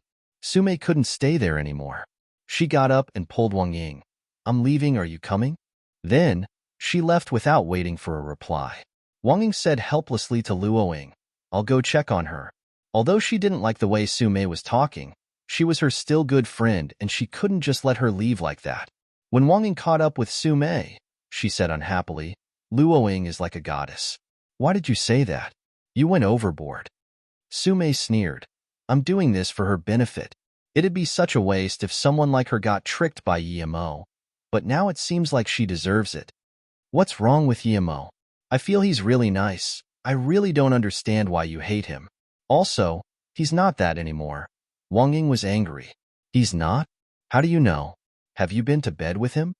Sume was getting fired up too. Hearing Sume's words made Wang Ying unhappy. Don't say that, but Emo is fine. His sister told me. So it's not like that, and I think you need to calm down. Sume sneered. Yiling is Emo's sister. How would she know? Who are you lying to? Wang Ying was angry now too. She sneered. Yiling's doormate, Tian He, told Yiling. Can that be fake? Sume suddenly took out her phone, looked at Wang Ying and said, Wang Ying, I know you're trying to speak up for Emo, but I happen to know Tian He. She's in the same company as me. I'll call her right now so you can hear for yourself. Wang Ying was dumbfounded. She didn't understand why she was so serious about such a small matter. Sume's call went through quickly. Tian He, it's me, Sume. No, I just need to ask you a quick question about that guy Emo. Yes, her brother. I heard that after a hospital checkup, he was found to be you've heard about it too. Sume looked satisfied at Wang Ying and continued, Yes, I heard other people say the checkup was fake. What? Is it really fake? How do you know? What did that pervert do to you, I know? Don't say that. How could I go to bed with him? I'm just asking. Big. I don't like big. Wang Ying looked at Sume, who looked like a defeated rooster, and said, Sume, you're not from a small family? Don't you know about family wars? Emo was a sacrifice in one of those fights. Of course the checkup is fake. Look at how happy his girlfriend Luoing is. Stop trying to change the facts. It's real. Let's go and apologize. I won't go apologize. Even if Emo is fine, he doesn't even have a stable job. He doesn't deserve to be with a girl like her. It's like a flower planted on cow dung. Yet that woman deserves it, Sume said in contempt. Wang Ying shook her head and walked towards Luoing. Emo entered the room invisible and started to eavesdrop. Their conversation was very succinct. They were indeed Northern Sand members, and the person who had pretended to be him was called Captain Lu. Regarding the man and woman who had come in last, Lu Lin was the woman and the man was called Scorpion. The moment Emo saw him, he knew that it was the guy that had been watching him at the airport. He only had Luoing in his eyes at the time and had ignored him. Emo and Luoing are here. Is that intentional? Captain Lu asked. Scorpion shook his head. Probably not. They coincidentally met Wang Ying and Sume at the door and they brought them inside. It seems like he knows Wang Su and they're quite cielo dash. Young Master Yong, don't be impulsive. Captain Lu stopped the white-skinned young man. That bastard broke my brother's legs. Our Dai family's enmity with him is deep like the sea. The white man roared.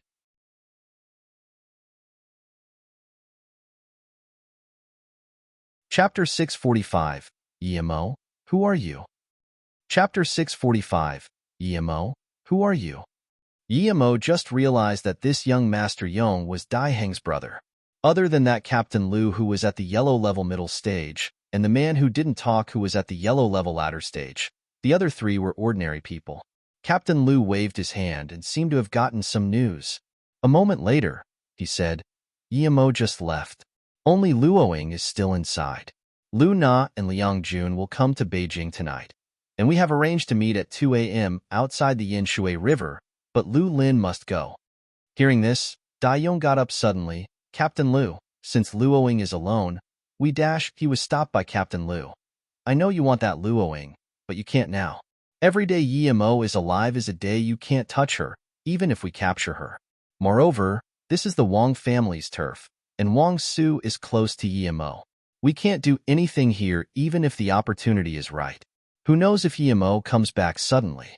To be honest, we're not even big enough for him to care about killing us. Emo sneered. This handful of people was indeed not enough for him to kill. He could deal with them with just a couple of fireballs. Emo didn't want to keep listening anymore now that he knew where they would be meeting up. He would go to the river at night.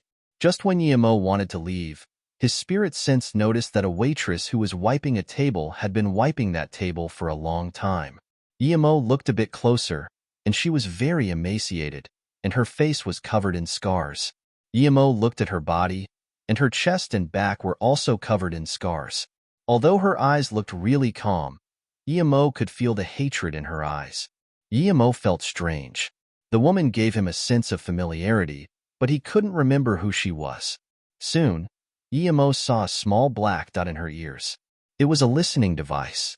Yemo immediately thought to check the room those 5 people had been in and searched it with his spirit sense. Under one of the chairs, he found a listening device indeed. So she was listening to those northern sand guys too. It was fine as long as she didn't get in his way. Yemo didn't keep looking at her and left. When Yemo walked to the door, he saw a few people sitting around the same table as Luoying. Sumei was also there, but Luo Ying's brow was frowned. The truth was that if Yemo hadn't told her to wait there, she would have left already. Yemo knew all those people. Other than Qiu Jitan and Handan, there was also Qiu Jishue, whom he almost gave a beating once. Yemo had heard that Qiu Jishue was the best in the young generation of the Qiu family, and the guy did have some brains as he didn't attack Yemo straight away back then at Wudong restaurant, so he managed to avoid Yemo's wrath. Yemo walked up to Luoying and said, "I'm back." Seeing this, Luoying got up and held Yemo's arm. She really detested the people around her. Sumei sneered. The people who were there that day were all very powerful. They were people even Wang Su couldn't be rude to. As for Qiu Jishue, even Wang Su's dad had to be careful in front of him. Just when Qiu Zhirong and Handan were prepared to chat to Luoying, they saw Yemo and their hearts immediately skipped a beat. When they saw Luoying hold Yemo's arm, their faces went pale. Handan was regretting so much that he wanted to disappear. If he knew Yemo was there, he wouldn't so much as show his face, if he would even come at all. Yet now not only did he appear in front of him, he was also standing in front of his woman. "Brother Yi." Handan looked down and greeted carefully. Young Master Imo, Qiu Zhirong, didn't have his previous alpha male vibe anymore either. "Young Master Imo, I didn't think you would be coming here. It's really an honor." Qiu Jishue saw Yemo, and his face immediately changed, but his composure was good, and he quickly reacted and extended his hand towards Yemo. Yemo sneered and ignored him. Then, he scanned them and said, "What do you want to say here?" Nothing. We were just passing by and wanted to say hi to journalist Xiao," Qiu Zhirong quickly explained. "In that case, P*SS off already," Yemo said coldly. "Yes, I will P*S off immediately." Qiu Zhirong was scared that his legs would also be broken. Although Qiu Zhirong didn't dare say anything, Qiu Jishue's face was green. He didn't think Yemo would be that cocky. He clenched his fingernails into his palm, and blood even started dripping out a bit, but he didn't dare say no. If he did or resisted in any way, Yemo might even kill him. Yemo was a madman that no one could control. "Handan, is there any good in hanging out with this scum every day? Don't lose face for Han Zixin. P*S off too." Yemo felt annoyed thinking that Han Zixin was trying to fight the northern sand people while his descendant was hanging out close to them. "Yes, Brother Yi, I will leave immediately." Handan quickly left. Qiu Jishue also wanted to leave, but he was stopped by Yemo. "You wait, I still have something to ask you." Although Qiu Jishue wanted to shoot Yemo and eat his flesh on the spot, he had to stop and listen to Yemo. Sumei was astonished. These people who were too powerful for her to even talk to were acting like rats in front of a cat. Even Qiu Jishue was like this. She didn't want to believe it, but that was the reality. How could Yemo do all that? Sumei wanted to scream, "Yemo, who are you? Wasn't he the abandoned son of the Yi family?" "Young Master Yemo, I heard you're in Beijing, so I came to greet you." "Haha, you're here indeed." A man with a loud voice ran over. Sumei didn't know this person, but from how everyone greeted him when he walked over, she knew that he was even more powerful than Qiu Jishue. Qiu Jishue also greeted, "Chief Du, I didn't think you'd be here too." "Oh, Jishue, you're here too." "Haha, I came to see instructor." The middle-aged man changed the title he used for Yemo. "Yes, young Master Yemo was going to ask me to something, so here I am," Qiu Jishue said. Yemo smiled. "Captain Du, you got news from Elder Han, right? Also, don't call me instructor, That sounds too distant. Yimo did indeed know Du Tao very well. He was Flying Snow's instructor and also the vice chief commander of Beijing.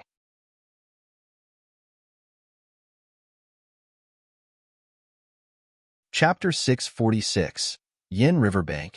Chapter 646, Yin Riverbank. Seeing that Yimo was just talking to Du Tao and hadn't even looked at him, Qiu Zhixue decided to keep enduring it and asked, "Young Master Mo, do you need me for anything? If not, even Du Tao stopped at this point.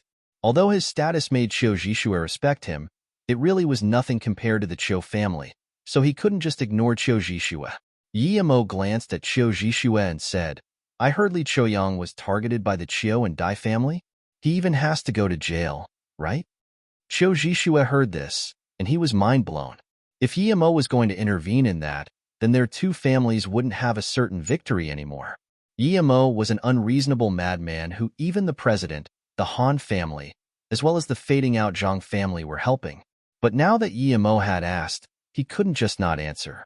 He quickly said, "There's no such thing. I'm very close to Brother Qiuyang. He's just assisting with the investigation a bit. He'll be fine in no time."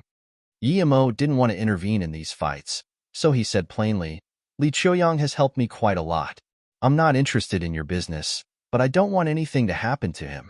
Take my word, my patience is limited. If I don't hear news from him quickly, I will go visit your family." Threats. His words were purely threats. Yimo didn't even want to know what was going on, yet he asked for them to let go of Li Qiuyang. Li Qiuyang was an elite of the Li family and had a similar status to his. If they had to let go Li Qiuyang, it would be like a slap in the face. Luckily, Yimo said that he wasn't interested in their fights. Although Qiu Zhixue really wanted to tell Yimo that he wasn't even in charge of it, and to just please mind his own business, he didn't dare to. "Yes, I will let them know." Qiu Zhixue suppressed his anger. He really wondered if the Dai and Qiu family together could take on Yimo or not. Because this involved family battles between the Dai and Qiu family, Du Tao didn't intervene. He knew that only Yimo would dare talk about it. Other people didn't even dare mention it. After being told off by Yimo, Qiu Zhixue no longer had the face to stay there. He didn't even say goodbye to Wang Su and just left. Xiaolei looked at Yimo speechless. The gathering had just started, and Yimo had already kicked 4 people away. Yimo smiled and greeted the people he knew before leaving with Luoying. When she saw Yimo and Luoying leave, Su Mei came back to her senses. She hesitated before looking at Xiaolei and asking, "Journalist Xiao, how is it that Yimo is this, so dash?" Xiaolei suddenly got bored after Yimo left. She got up too and just smiled at Su Mei, but she didn't answer. She didn't want to talk to Su Mei much because of her attitude to Yimo. "Su, after I'm done taking care of some things here, we will go back and live together in Luoyu. One day, we will just stay in Luoyu, and there will be no need to run around," Yimo said with guilt to Luoying. He knew that Luoying wished to have a peaceful life, yet he was taking her everywhere and made her worry. Luoying smiled and didn't say anything. She just moved closer to Yimo. After a long while, she said, "Tell me about her. Is it Qingxue or that girl?" Yimo was dazed and subconsciously asked, "Who is that girl?" Then, "Is it Qingxue?" Luoying fell silent. Although she didn't have any blood relations with Qingxue, she was still her aunt. She had only scanned Qingxue when she saw her, and she didn't look at her carefully. She just knew Qingxue was a pretty girl. "Sorry, Su. Yimo really didn't know how to explain this to her. He understood what she meant by that girl. She was probably talking about Qi Wanqing.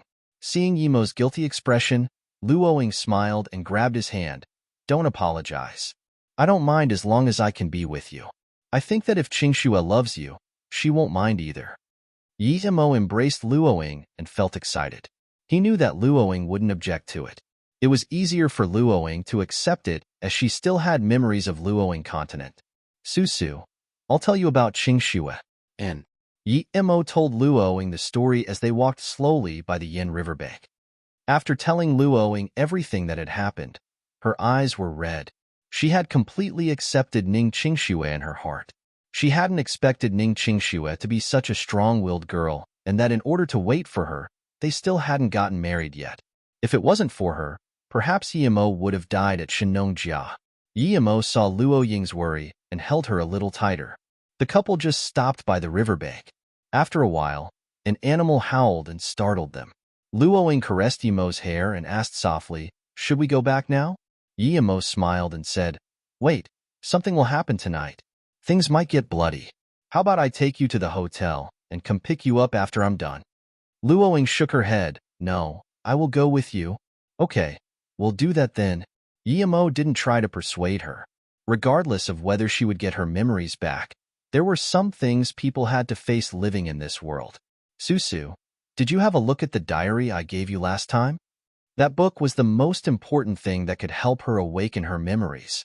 Luo Ying said quietly, "Not yet. I'm still learning the Luo Yu words you taught me. I want to read it after I learn them." "Okay, remember to tell me once you're done," Yimo said with a dirty smile. Luo Ying blushed. Although she really wanted to read it, she didn't want the mood to be ruined by her bad comprehension. Realizing this, she was just about to kiss Yimo when he said, "They're here. Let's watch them from the side." As soon as Luo Ying and Yimo moved to the side, 4 people gathered there. Only Dai Yong wasn't there. They all had a gun, and that Captain Lu even had 2. What made Yimo realize something was off was that Lu Lin was tied up, and there was even some cloth stuffed in her mouth. Yimo had seen them on good terms before. Why were they tying Lu Lin up now? He was sure that Lu Lin wasn't putting on a show. Yimo spread out his spirit sense and was soon dazed. He saw that the woman with the scarred face was also coming. She was holding a few throwing knives in her hands while hiding.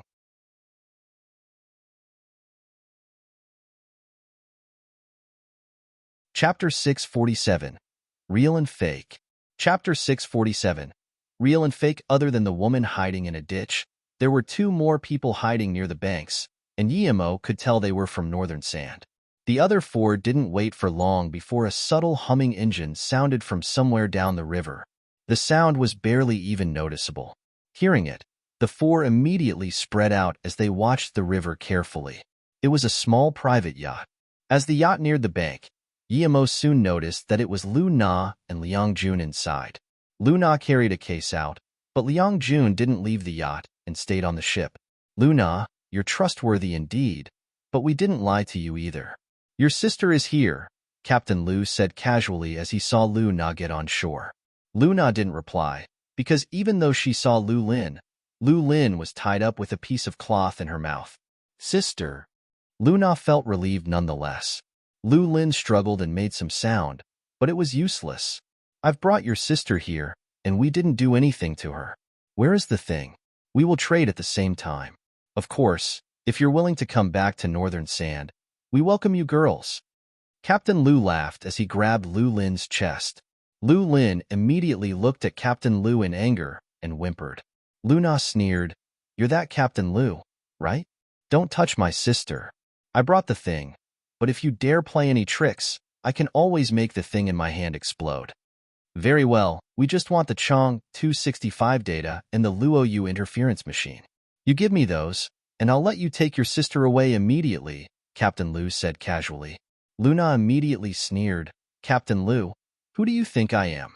I just joined Luo Yu, and to be honest, if it wasn't for City Lord Su being really nice to us, we wouldn't even have had a chance to leave the city. How can I get information on the interference machine? You overestimate me. I'm telling you now, I only have info on Chong 265. I have the complete data because my teacher discovered it." Yimo suddenly told Luo Ying to wait, and then went towards the yacht. This Captain Lu was evil indeed. While he was negotiating with Lu Na, the 2 people hidden by the river had left, and they seemed to be going for Liang Jun. Captain Lu suddenly ripped the clothes from Lu Lin's mouth. "Your sister isn't cooperating, so I have no other way." "Don't." Lu Lin dodged Captain Lu's hand and called out to her sister, "Nana, who told you to come?" "I told you I was fine." "I didn't tell you to come," Lu Lin shouted worriedly. "Sister, all is good as long as you're fine. Even if I have to risk my life, I will take you back. Before Dad left, he said we should rely on each other for survival. I can't leave you behind." Lu Na replied with red eyes. Then Lu Na said to Captain Lu, "Let my sister go, and I'll give the thing to you immediately." Captain Lu said to Lu Lin, "Persuade your sister." If she doesn't give us the Luo Yu interference machine, then don't blame me for killing her too. Nana, if you brought it, then give it to him, Lu Lin said while signaling Lu Na with her eyes. Lu Na didn't know what Lu Lin meant, and just when she was thinking about it, Lu Lin suddenly broke free from Captain Lu and charged towards Lu Na. Captain Lu and company were caught off guard and forgot to do anything, while Lu Na reacted immediately and ran to Lu Lin. Yi Mo sneered. He was sure that Lu Lin had betrayed Lu Na. Otherwise, there was no way that Captain Lu wouldn't react. But before knowing the exact situation, Yi Mo didn't move. He really wanted to know how much intel Lu Na had brought out. If Luo Yu's important intel was that easily taken out, then that would mean they had a huge security risk. However, what everyone didn't expect was that when Lu Lin was still 2 meters from Lu Na, a flying dagger shot out from a nearby ditch into Lu Lin's throat. Lu Lin stopped in her tracks, and she subconsciously held her throat. She gurgled before falling to the ground. Sister. Lu Na was dumbfounded by the scene and cried out, Nana, I'm right here. I'm not dead. I am your sister Lu Lin. That woman is a fake. A woman in black clothes came out with her eyes staring closely at Captain Lu and company. Her voice was very coarse. Yi Mo realized only then that this woman who had her face ruined was Lu Lin. No wonder she had shown such strong hate. Thinking about how that extremely busty woman became a bony woman with a destroyed face, Yi Mo felt a little sad. He knew that it was related to him. If it wasn't for him, Lu Lin wouldn't be in her current state. Sister? Lu Na looked at that extremely thin person and couldn't connect it to her sister. She was sure that Lu Lin never wore any disguises, so why did this woman say she was her sister? But she could feel the concern this black-clothed woman had for her. She underwent plastic surgery? Lu Lin wondered. Hearing this, Yi Mo realized it was no wonder he couldn't tell anything before. That day when you saw Mother, don't tell anyone. Only we can know. The black-clothed woman spoke while keeping her eyes on Captain Lu. Sister. Lu Na finally realized that this disfigured person was her sister. She hugged her sister's back and cried. The moment Lu Na hugged her, Lu Lin knew it wasn't good. Captain Lu and company pulled out their guns and fired shots. Captain Lu sneered, Lu Lin, even if you ran away, you still have to pay the price today. Lu Lin immediately realized that she had been too excited. How could she hug her sister at this time? She would stop her sister from pulling out the knives. But there was no medicine for regret in this world, and gunshots sounded loud and clear. She could even feel a bullet was flying towards them. She laughed in despair. So what if we die? It's worth it to die with sister. However, even after many shots, Lu Lin and Lu Na were shocked to discover that they hadn't been shot and were still standing. Not far in front of them, a figure stood there. Although it was night, Lu Na still recognized that it was Yi Mo. He had blocked all the bullets and saved them. Yi Mo looked at the bullets and smiled to Captain Lu. You're from Northern Sand, right? It's you? Yi Mo, we didn't mess with you, so why are you fighting us again? We've already agreed to your conditions in Jiutang, haven't we? Captain Lu saw Yi Mo, and his heart sunk to the bottom. Yi Mo suddenly flicked out 2 bullets, and they pierced the heads of Scorpion and the yellow-level tertiary stage man. Seeing this, Captain Lu's heart went cold. Yi Mo was indeed a slaughter god. Didn't mess with me? Yi Mo sneered and continued. Who tricked Luo Ying to come to Beijing? Furthermore, Lu Na is a member of Luo Yu, and who tricked her here? Captain Lu opened his mouth but couldn't explain anything. He subconsciously looked at the river. Yi Mo sneered. No need to look for them. They were freed from this world a step earlier than you.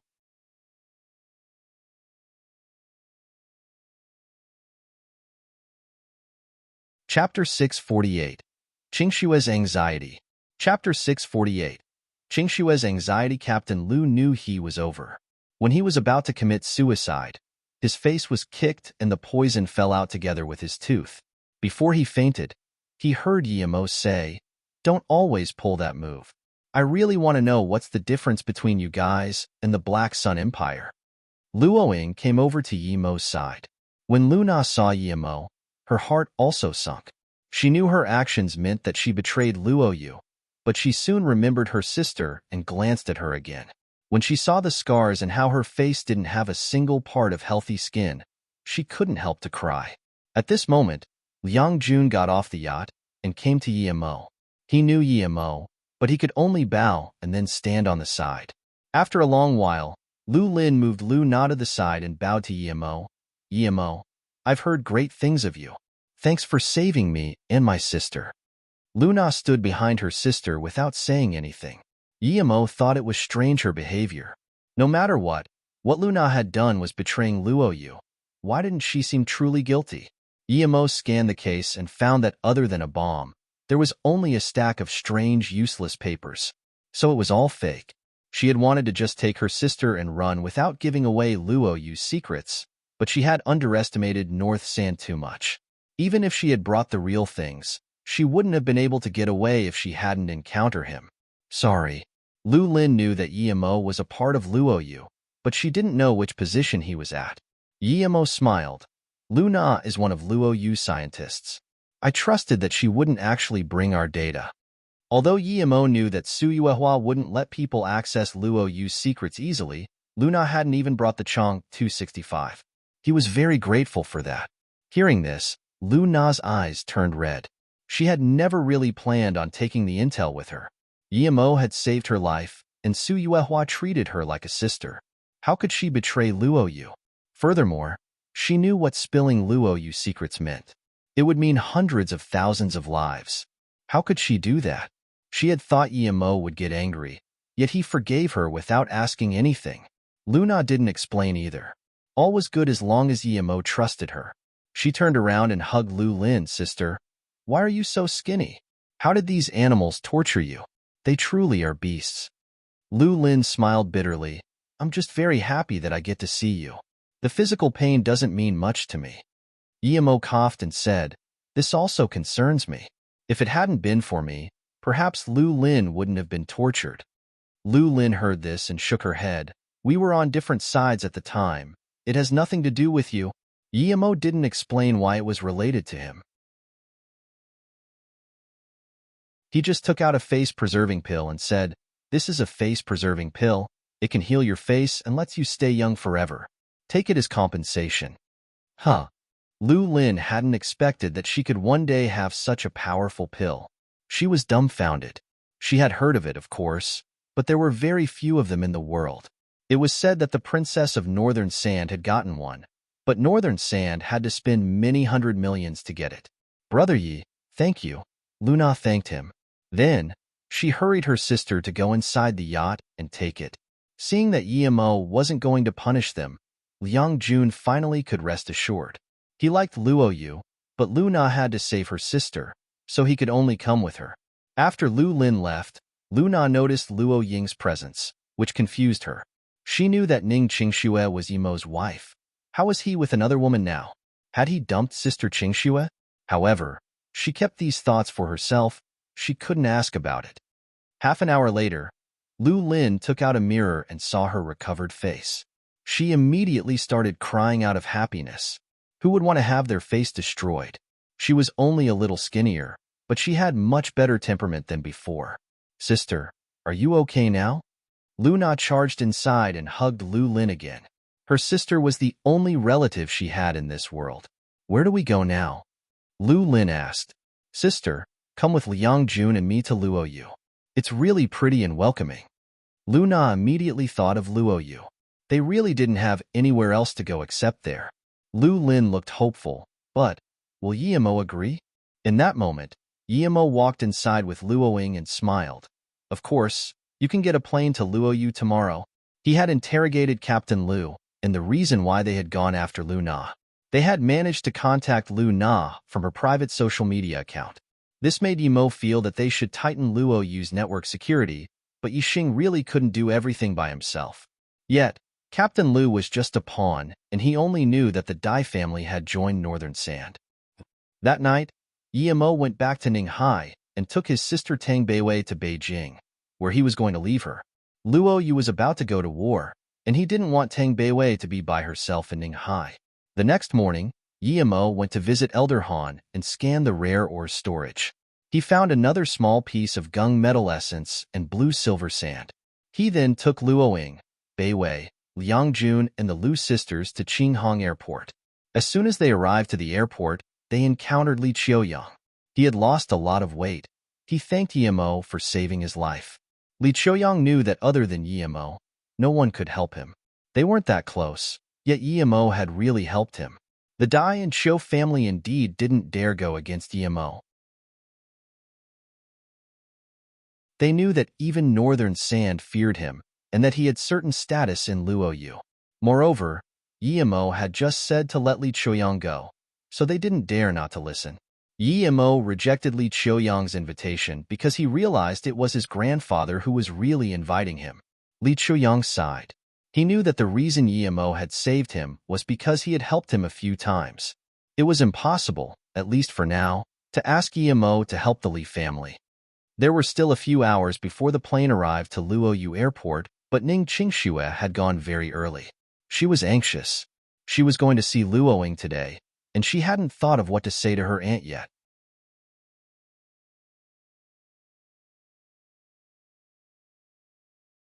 Chapter 649. Together. Chapter 649. Together immediately after Yimo left Beijing, everyone in Beijing got word of what had happened. That mattered especially to the Dai and Qiu family, because if Yimo left then that meant that he was keeping his word and wouldn't be intervening in the Beijing matters. The Li family leader also sighed. Although he knew all along that Yimo wouldn't come, he was still very disappointed. If Yimo could so much as just have a chat at their house, it would be an immeasurable help even if he did nothing. But after sighing, the Li family leader also rejoiced. It would make the Dai and Qiu family at least have some concerns that Yimo had saved Li Qiuyang. Regardless, from how Yimo was able to order a plane to leave from Beijing to Luoyu whenever he wished, one could guess that his status wouldn't be low in Luoyu. After all, Luoyu had been restricting flights ever since the vandalism at their international stores. At the same moment, the Yi family was holding a very important meeting. After a few changes, the family leader position had come back to Yi Beirong. Although he really wanted to give it away already, Yi Zifeng, whom he had chosen, had already gone to Luoyu. To be honest, Yi Beirong didn't feel too well about Yimo having come to Beijing without visiting the Yi family. He knew that the Yi family owed the three siblings quite a bit. Yi Wenkei was Yi Beiguang's son. Because Yi Wenqi and Yi Wenjin left Beijing and died, he was the most important figure in the second generation. Thinking similarly, he asked in confusion, "Uncle, Yimo is also a part of the Yi family, and the reason why our family is still in Beijing is greatly due to him. I'm sure that he's the reason why they didn't touch the Yi family. And now it is clear that Yimo has enmity with the Qiu and Dai family, and he even beats them without concern. Why then are we still joining them to take on the Li family?" Other people also looked at Yi Beirong after this question was asked. Yi Beirong sighed. If Yi Wentian was alive, he would be able to see what his intention was. It seemed the Yi family was really falling. He still had to answer though, so Yi Beirong said, "So you know that the reason why no one dared challenge the Yi family is due to Yimo. Hence without Yimo, although we won't be completely taken, we will no longer be able to be a part of the five big families. I don't think I have to tell you that other people can find out about the problems between us and Yimo. And we're just supporting the two families, but not really doing anything. They know that too, but even if they know what our intentions are, they can't come and attack an ally. So we can only earn the greatest benefit if we support the two families. But if we support the two families, then won't we be fighting the Li family? Yimo can't be really happy about that, right?" Yi Wenkei asked. Yi Beirong shook his head. "You still haven't seen the essence of the matter. The Li family won't fight the Yi family. We aren't taking any real action against them, and even if we did, they wouldn't fight us. They wouldn't want to leave a bad impression on Yimo. As for Yimo, he doesn't care about these sort of things at all. And even if he did, no matter what he thought of it, he wouldn't do anything to the Yi family." Yilong finally understood what the family leader meant. The Li family would indeed not use their main force against the Yi family no matter which side the Yi family stood on. They might perhaps even help the Yi family in some ways, so it could be said that this was the best decision. Knowing what Yilong thought, Yi Beirong said, "I was very worried before when Luoyu was developing in Flowing Snake, but now that they moved to Luoyu, and invented the most advanced defense system in the world, I can rest assured. Yimo is a prodigy, and everyone in the Yi family, including myself, missed that. It is also normal that Yi Zifeng didn't stay in Beijing as the family leader. It's only right that he and Yi Ling want to help their brother. Yi Beirong paused. Although he also really wanted to go to Luoyu, he couldn't throw away his face, and his identity didn't allow him to do that. That's why he tried to protect the Yi family. When worst came to worst, they could become a commercial family like the Zhou family. The first person Yimo and Luoying saw when they got off the plane was Ning Qingxue. She seemed lonely standing there. Beside her was Silver, and it flew to Yimo as soon as it saw him. The first feeling Ning Qingxue had when she saw Yimo and Luoying standing next to each other was that she was an extra. She was sour and wanted to run into Yimo's arms, but she couldn't move her legs. Yimo could feel Ning Qingxue's anxiety, so he walked up to her and gently embraced her. As Ning Qingxue hugged Yimo tightly, her mind went blank. She had thought of many possible scenarios for when they saw each other again, but now she didn't know what to say. She remembered that Luoying was also there, and immediately got out of Yimo's arms to find Luoying smiling at her on the side. Ning Qingxue wiped her eyes and said worriedly to Luoying, "Auntie, Luoying had gotten a completely different view of Ning Qingxue after hearing about how she had risked her life to save Yimo. She walked up to Ning Qingxue naturally and held her hand. "Qingxue, are you still going to call me auntie? You should call me sister from now on." Ning Qingxue looked up in joy, and all the worry and anxiety she had been having for the past time was gone. Although Yimo had told her that Luoying would accept her, when this day actually came, she was still full of surprise and joy. "Sister Luoying " Ning Qingxue's tone was shaky. "Is it called Silver? It's so pretty." Luoying held Ning Qingxue's hand and looked at Silver while it was hugging Yimo in. "It's called Silver." Yimo said it might be a blue phoenix, but its plumage hasn't changed color at all, Ning Qingxue said. Yimo held Silver and looked at the two girls next to each other, and his heart surged with an extreme sense of satisfaction. Tang Beiwei stood at the back and sighed out of relief. She had been worrying about how things would go when Luoying and Ning Qingxue met. She didn't want to see either of them hurt. Sui Yuehua and company also breathed a sigh of relief. They had all come very early that day, but they knew that it was time for Yimo's two wives to meet each other, so they didn't dare interrupt and waited from afar.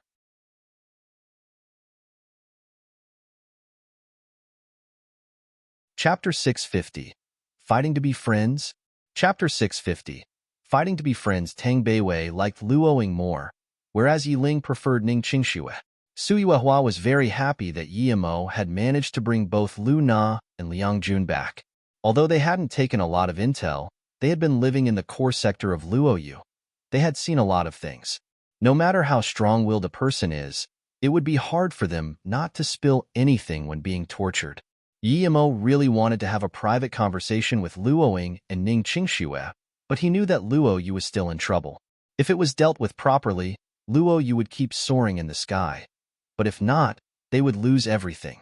Hence, he gathered at the big meeting room with Su Ping, Sui Yuehua, and the others immediately. Ning Qingxue and Luoying didn't participate in this meeting because they still had a lot of things to talk about. Furthermore, Ning Qingxue was only responsible for the financial sector. She didn't have to participate in these military meetings. Although Yimo frequently left Luoyu, he knew everything that had been going on. Yixing had planned everything. Yimo got very happy each time he came back. The basic outline of the city was already built, and the air was very fresh. No rotten ocean smell. If it hadn't been for the impending war, Yimo would have taken Luoying and Ning Qingxue around. All the high-level members of Luoyu were there. Yimo was very satisfied with Sui Yuehua's efficiency. He felt that Sui Yuehua had been no ordinary person before, and now that he gave her a chance, she performed extremely well. Although there were a lot of people helping her, her abilities were unquestionable. Yimo knew that she had an enemy that made her go to Hong Kong from time to time. She rarely had time to leave her position lately. If he had time, he would ask her who the enemy was. Regardless of who it was, since she was the city lord of Luoyu, it couldn't be ignored. Okay, since everyone is here, we'll let Sitter Yuehua start the meeting. Speak as you wish, Yimo said. Yimo knew that whether it was going to war or not, They had to decide today. It wasn't good to drag it on. Guillermo said first, according to the message brought back by our negotiation squad, Indonesia has no intentions of apologizing. Philippines are on the same page as them too. They are even mass buying weapons. I think they are threatening us.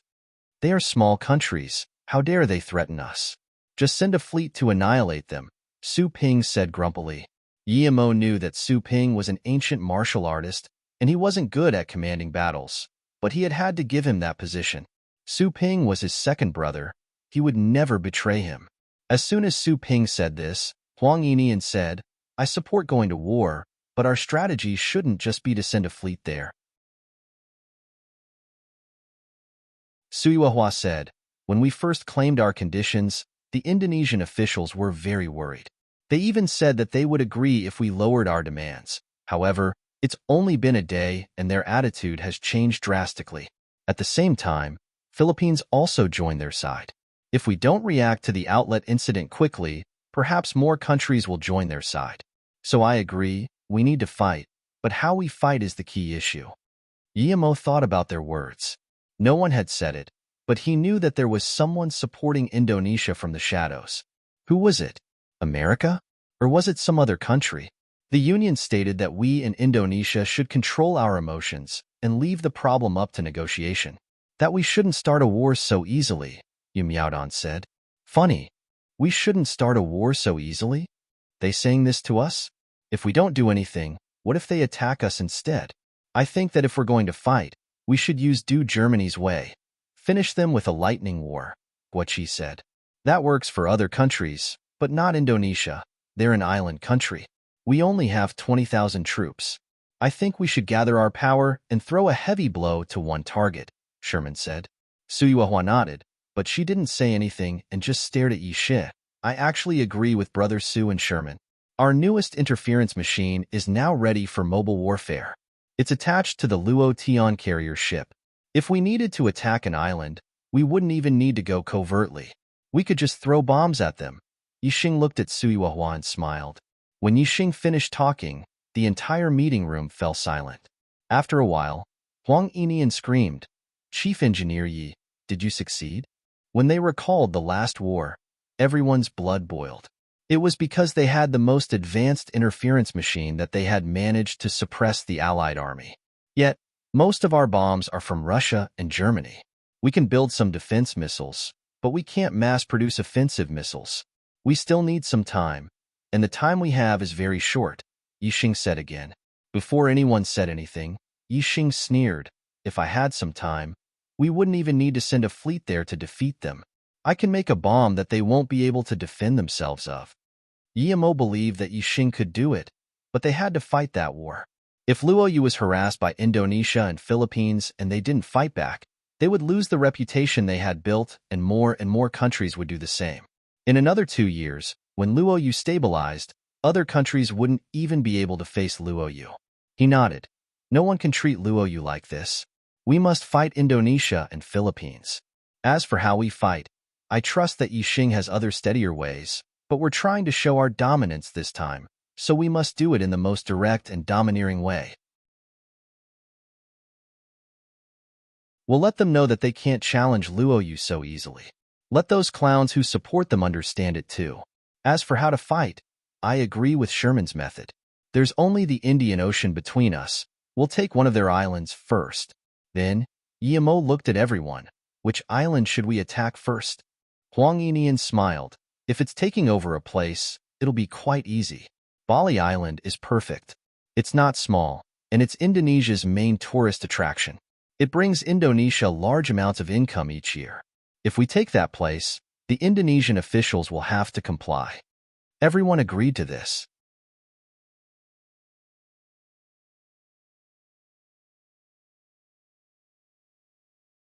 Chapter 651.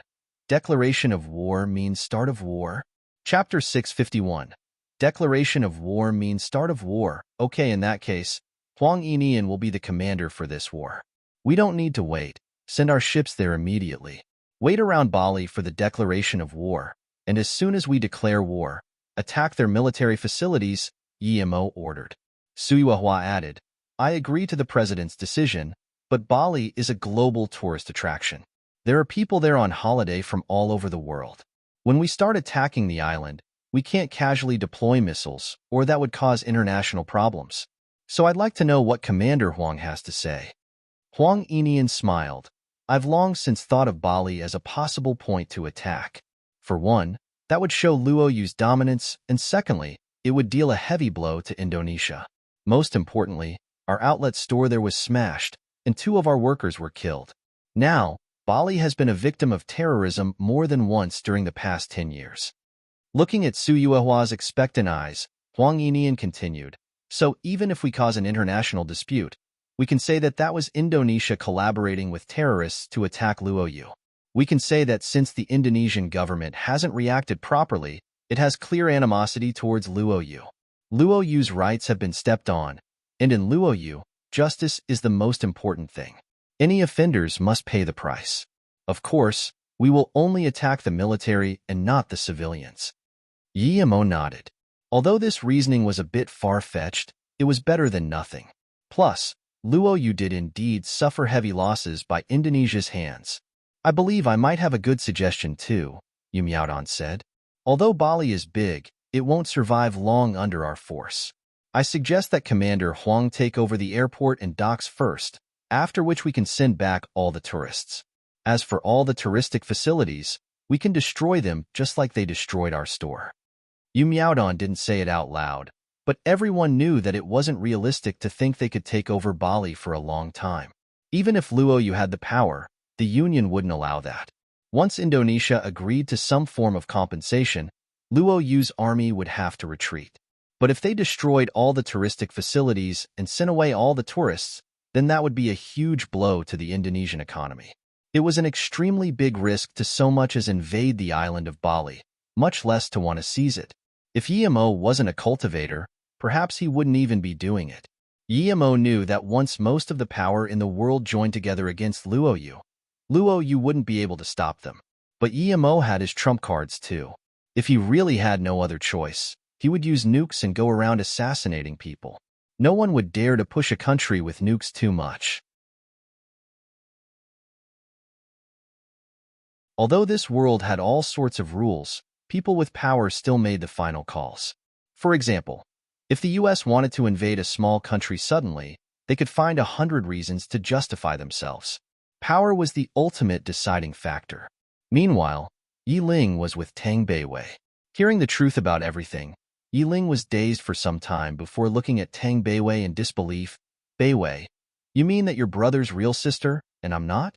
Tang Beiwei nodded and said after a while, in fact, I'm not sure if I'm his real sister either, but he doesn't want to do any blood testing.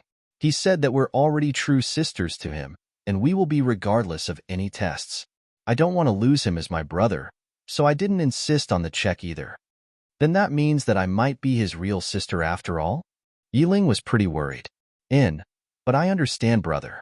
He doesn't want to lose us 2 sisters, so when he asks you later, don't disappoint him. He really loves us. Tang Beiwei said as she looked at Yiling. Yiling breathed a sigh of relief. The second day after Yemo came back to Luoyu, Luoyu suddenly declared war on Indonesia and said that all who helped Indonesia were enemies of Luoyu. Unexpectedly, though, Luoyu only declared war on Indonesia and actually gave the Philippines a week to pay Luoyu 50 billion Luoyu dollars. Luoyu's actions shocked the world once more. Luoyu was just a newly establishment government. They might have been able to defend against the Union's invasion, but no one believed they could really invade Indonesia. And this time was special too. Indonesia clearly had someone supporting them, yet Luoyu still declared war. Luoyu was basically just a corporation, but it declared war on a country over the death of a few people. This seemed too childish, didn't it? And this was with the Union requesting peaceful means. Politicians all over shook their heads. How could they so easily declare war on a country? Yemo only felt contempt at all this, and he really didn't care. Even if an army 10 times their size came, he still had a bottle of essence chi pills, and with the interference machine, he would be able to at least end the battle in a draw. He might not be a politician, but that didn't mean he didn't have a brain. He had thought of all the consequences already. But what happened next ignited the world. 10 minutes after the declaration of war, news of Luo Yu's fleet attacking Bali appeared. Indonesia was worried, and Bali was worried. In fact, Indonesia sunk into chaos. Although they had been buying weapons and acting tough, that was just all an act to gain some bargaining chips. But Luo Yu was a mad place and had actually declared war, even starting it as soon as they declared it. Meanwhile, Indonesia's defensive status was just on its regular level. It hadn't believed that Luo Yu would truly start a war over such small matters. Luo Yu's fleet destroyed Bali's military port without any resistance, only leaving the civilian port intact. And as Indonesia started crazily amassing an army for Bali, Luo Yu's missiles were already accurately striking military facilities. Bali's defenses were like a layer of paper in Luo Yu's eyes, while its counterattack was rendered useless by the interference machine. The U.S. president slammed the sheets of paper he was holding on the table in front of him. Luo Yu was crazy. Indonesia was supported by the U.S., and he had suggested their course of action. Although the previous president had been impeached thanks to Luo Yu, allowing him to step up, he didn't have any good impression of Luo Yu. He also thought of Luo Yu as having stolen America's land and business. A large half of the U.S.'s gold storage being might also be due to Luo Yu. Now that he was president, he was confident that he could strangle Luo Yu dead with some time.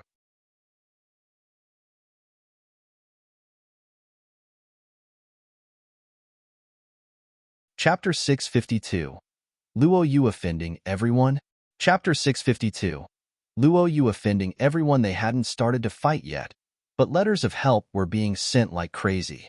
The president felt helpless. Indonesia was too useless. Even if Luo Yu declared war, as long as they could stall Luo Yu for 2 days, they would lose. Luo Yu didn't have the power and storage to hold a long-term war. If they were stalled, the World Union Army wouldn't take long to arrive to the Indian Ocean. But looking at the letters, the president knew his idea wasn't plausible, and Luo Yu seemed to know this. Hence, they had declared war now and began to fight. Huang Yinian led Luo Yu's fleet into the Indian Ocean like no one was there. The U.S. wanted to fight back immediately, but they couldn't. Also, even if they did, they had to wait for the approval of the Union. Although Luo Yu's declaration of war wasn't in accordance with the Code of Peace, they had their reasons, despite them being very ridiculous. How could the U.S. justify sending an army? They would need a few days to find an excuse, and in a few days' time, Bali would have been devoured by Luo Yu already. The moment Luo Yu started the war, the U.S. president also urged the Union to hurry up. He knew that for all sorts of reasons the U.S. also had to join the war. Because if Luo Yu really took over Bali Island, then most of the countries in Southeast Asia would be under the range of Luo Yu's fleet's cannons. If that was the case, with Luo Yu's dim-witted brains, they might really attack other countries and even cause World War III. The outcomes might not be that serious. But who knew if Luo Yu would end up trying to control the Indian Ocean? If the Southeast Asian alliance intervened, then perhaps Luo Yu would take the Strait of Malacca. It was a route connecting the Indian Ocean to the Pacific. Many of the U.S. interests were there. The U.S. had to control that area. If it went into the hands of Southeast Asian countries, the U.S. could still control it and plan for the future. However, if it fell into Luo Yu's hands, it would be impossible for them to get it back. If Luo Yu controlled that area, it would only increase Luo Yu's development. How could the U.S. let that happen? Its tactical use was also very important to the U.S. If the U.S. controlled the Strait of Malacca, then, first, they could force the Russian Navy to give up going back to their base in the North Vietnam Bay. Second, the Strait of Malacca was near China. It was China's southern gate and an important cruise line for energy. Guarding this region of the sea would allow them to stop China's growth whenever they wanted. Third, if the U.S. Army was stationed there, they could stop the Luo Yu army from expanding to India or the Pacific. What the U.S. president feared the most was that Luo Yu would give over the control of the strait to China once they had it. If China got the strait, then the president didn't dare to keep thinking. But Luo Yu wasn't Iraq. They were countless times stronger than Iraq. While the Union was holding an urgent meeting, Luo Yu's fleet took over Bali Island easily. The Indonesian fleet that tried to stop Luo Yu didn't even manage to get near them. There were planes flying around everywhere, but Indonesia couldn't stop the planes from dropping bombs. Almost every 2 bombs, a ship sank. Looking at the old ships sinking, Huang Yinian felt very satisfied. He didn't need those broken ships. Yimo had already taken all of Indonesia's high-quality ships in their previous fight. It was an uneven battle. Luoyu had it better in terms of quality and quantity. Indonesia barely had air force power.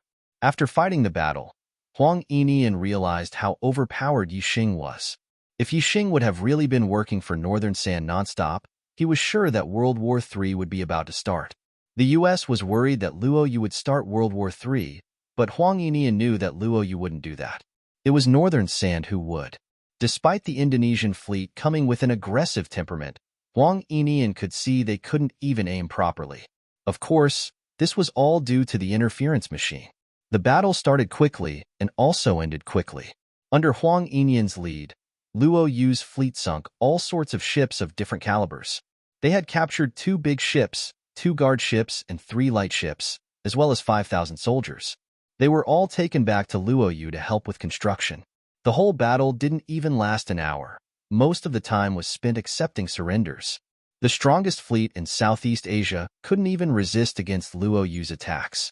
After this battle, Indonesia wouldn't be able to recover from the losses for at least a few decades.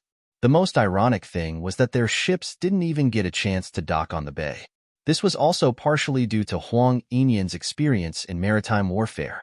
Without the obstacle of the Indonesian Navy, Luoyu's fleet quickly destroyed all the military facilities on Bali and boarded the island. Just as Yu Miaodong suggested, Huang Yinian took over the airport first. Afterwards, he sent back all the tourists, and he killed the Indonesian agents hidden amongst them. Luoyu's power and decisiveness shook the entire Southeast Asia. Not even the Indonesian Navy could resist Luoyu's power. After that, none of the southeastern countries wanted to support Indonesia. The moment Luoyu declared war, the Union immediately reproached Luoyu and held a special meeting. But the meeting hadn't finished yet when news of Luoyu winning the war and taking over Bali got spread. Luoyu had sent away the tourists, and they acted like they were going to attack the Java island. Indonesia was really worried now. Java was different from Bali. This was where the capital of Indonesia was at. It was the political, economical, and cultural center of Indonesia. Moreover, it was also the gate to the Indian Ocean and Pacific Ocean. If Java was taken, Indonesia would be like choking the country. But now, all the maritime power was Luoyu's, and the other countries in Southeast Asia were retreating their fleets. They didn't dare intervene in this at all.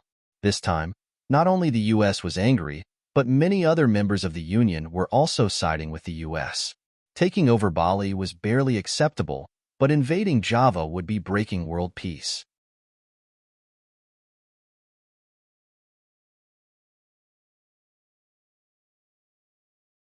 Chapter 653. You can't do this? Chapter 653. You can't do this. Does Luoyu want to use Southeast Asia as their bathtub? Or do they want to trample on world peace and start World War III? They are completely squashing world peace, human rights, and the development of the world. The U.S. representative, Peter, stood up and commented in anger. Peter had been the consultant of the previous U.S. president, and after the change in power, not only did he not lose his status, he instead became the U.S. representative. Jipan's face looked bad, and he glanced at Peter. Peter was acting as though he wasn't doing his job as head secretary. Jipan knew that Peter wanted to use the Union to have the whole world attack Luoyu. Although he detested Luoyu's arrogance, the city lord of Luoyu was a madman. Just when everyone thought he wouldn't start war, he did. And by the time the Union held a meeting, he had already destroyed 90% of Indonesia's naval power. They were so fast that Jipan wondered if Luoyu would have already taken over Java by the time the meeting ended. Despite knowing that that might be possible, Jipan still couldn't request the Union to have the whole world declare war on Luoyu. He wasn't insane like Luoyu. Luoyu had nukes now, so if they really took desperate measures against Luoyu, then if Luoyu started throwing around nukes everywhere, it wouldn't be World War III, it would be Armageddon. So he needed to deal with this appropriately and make Luoyu realize that they couldn't just casually use their nuclear power to threaten people. Peter's words started up a debate. Although most people supported attacking Luoyu, rarely anyone dared say it. They understood Luoyu's power. Luo Yu had a very accurate intercontinental missile guidance system as well as a very powerful interference machine. And that wasn't the most important thing. The most important thing was that they could use those two technologies to launch their nukes too. If Luo Yu knew that someone had agreed to attacking Luo Yu, and the first nuke Luo Yu sent out was against them, they would be done for. Most countries would at most vote, yes, but none would stand up and agree out loud. If they did, Luo Yu would know for sure, because Luo Yu was also a part of the international community now and had a representative present. But even though the US had said that much, Luo Yu's representative only smiled and didn't say anything. Just looking at this, everyone knew that Luo Yu didn't even have a foreign affairs minister. Luo Yu's representative had been decided upon after the first battle, and it was only under the strong request of the Union that Luo Yu joined the Union and sent Mo Hai as its representative. Mo Hai had been in the business scene for many years and knew Mo since way back. Even when he didn't talk, that didn't mean he was dumb. He knew that Luo Yu was being a bully right now, so he had to keep a low profile and act dumb. He had to make everyone know that Luo Yu really didn't have anyone proper for his job. Mr. Mo, Luo Yu is ignoring world peace and forcibly invading other countries. I really want to know why Luo Yu, who has always proclaimed itself an advocate of peace, would do such a thing? I don't understand.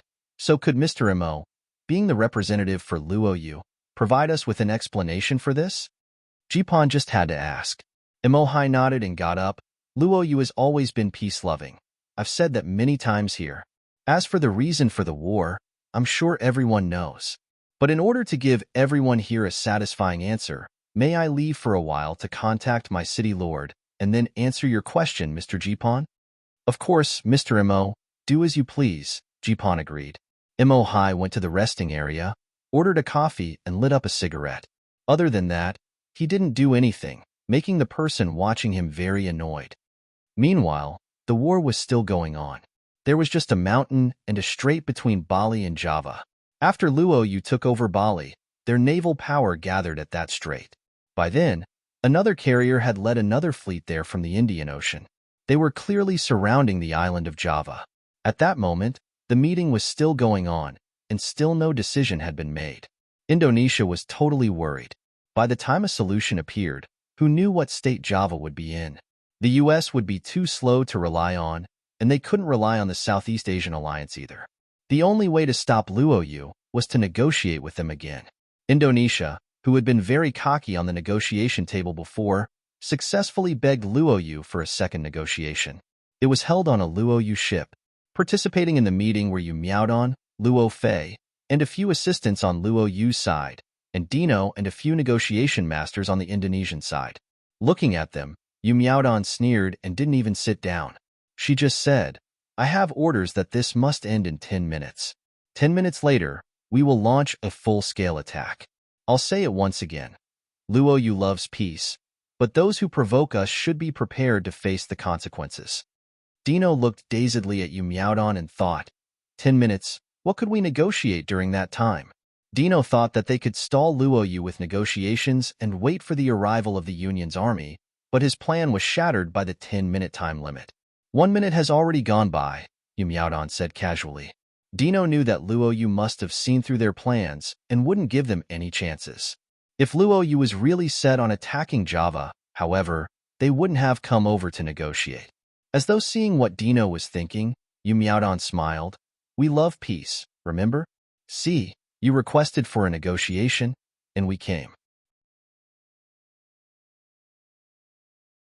Dino said in anger, since your side loves peace so much, then you should sit down and negotiate with us, and not threaten us with a 10-minute time limit. I've never heard of a negotiation that can be completed in 10 minutes. Yu Miaodong glanced at Dino and sighed. Aish, I really meant well for you with the 10-minute time limit. Okay, in that case, we can decide to negotiate with you for 1 day. Yes, 1 day should be enough. Dino looked at Yu Miaodong in surprise and joy. He didn't think they would accept so easily. He was too surprised. With a few hours extra, the Union should be able to react. They wouldn't even need a day. Dino smiled. We thank Luo Yu for its genuine attitude. Excuse my ill-mannered words before. Please have a seat. Yu Miaodong smiled and sat down. Dino coughed and drank a cup of tea before saying slowly, Mizu, to be honest, I hope for your side's retreat. As for the Luoyu outlet incident, we express our deepest regrets, and of course Dino suddenly stopped when a few loud explosions were audible. He got up subconsciously, and a bad feeling rose up from the bottom of his heart. He looked at Yu Miaodong and asked desperately, Mizu, what was that sound? Then, there were a few more explosions. Yu Miaodong sipped some tea slowly. That's our navy attacking Java. Dino looked at Yu Miaodong with a pale face. An explosion sounded again, and he roared, We're in the middle of negotiating. How can you attack Java? Yu Miaodong said coldly, What does us negotiating have got to do with attacking Java? You wanted a negotiation, and so we gave you one. Do you also want to control our army and tell us when to stop now? Dino finally understood why that 10-minute time limit was meaning well for them. He was shaking in anger and pointed at Yu Miaodong. You can't do this.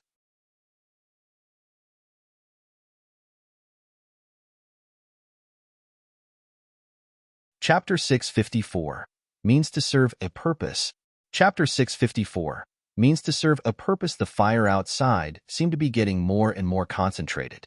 Dino looked at Yu Miaodong and said very carefully, I agree to 10 minutes negotiation. Please, give us 10 minutes time and stop the attack. Yu Miaodong smiled. It'd be fine even if you asked for 100 minutes, but I can't command the Navy. Politics and the military are separated issues. My city lord only looks at my report, not my suggestions. Mr. Dino, if you really want a quiet and peaceful outside, it's best to settle the negotiations as soon as possible. Dino's face was green, but before he could reply, his assistant gave the phone to him. After the call ended, Dino's expression had gotten calm again.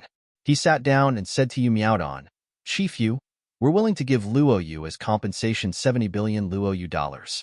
In exchange, your side must stop the invasion immediately and retreat. Yu Miaodong said slowly, It had been before. That compensation amount would have been just fine. We would have gladly accepted it. However, after this war, our losses are immeasurable. Dino was so angry that he didn't even want to sit down. He said rapidly, How much do you guys want? Just tell me. Dino wanted to cry. It was no negotiation. They were pointing a gun at his face and robbing him. Luoyu had lost some missiles at most, but Indonesia's losses that were truly immeasurable. Yu Miaodong scrolled through the files in front of her and said after a while, Originally, the city lord asked for 300 billion Luoyu dollars. Dino was almost paralyzed after hearing that. 300 billion Luoyu dollars. It was half of the nation's GDP. But Yu Miaodong continued, However, the city lord wishes to maintain peace, so he has decided to reduce it to 100 billion. Dino breathed at ease. 100 billion was still acceptable. He wiped the sweat off his head, but Yu Miaodong hadn't finished. Still, Luoyu needs a place to stay in the Sunda Strait, so we will be renting the Jason Giambi Island for 99 years. No, that's impossible. Dino rejected it without thinking. The Jason Giambi Island was the passage to the Sunda Strait. If it got rent, what about the Sunda Strait Bridge they had been working on these years? Moreover, the Sunda Strait was one of the U.S. stations.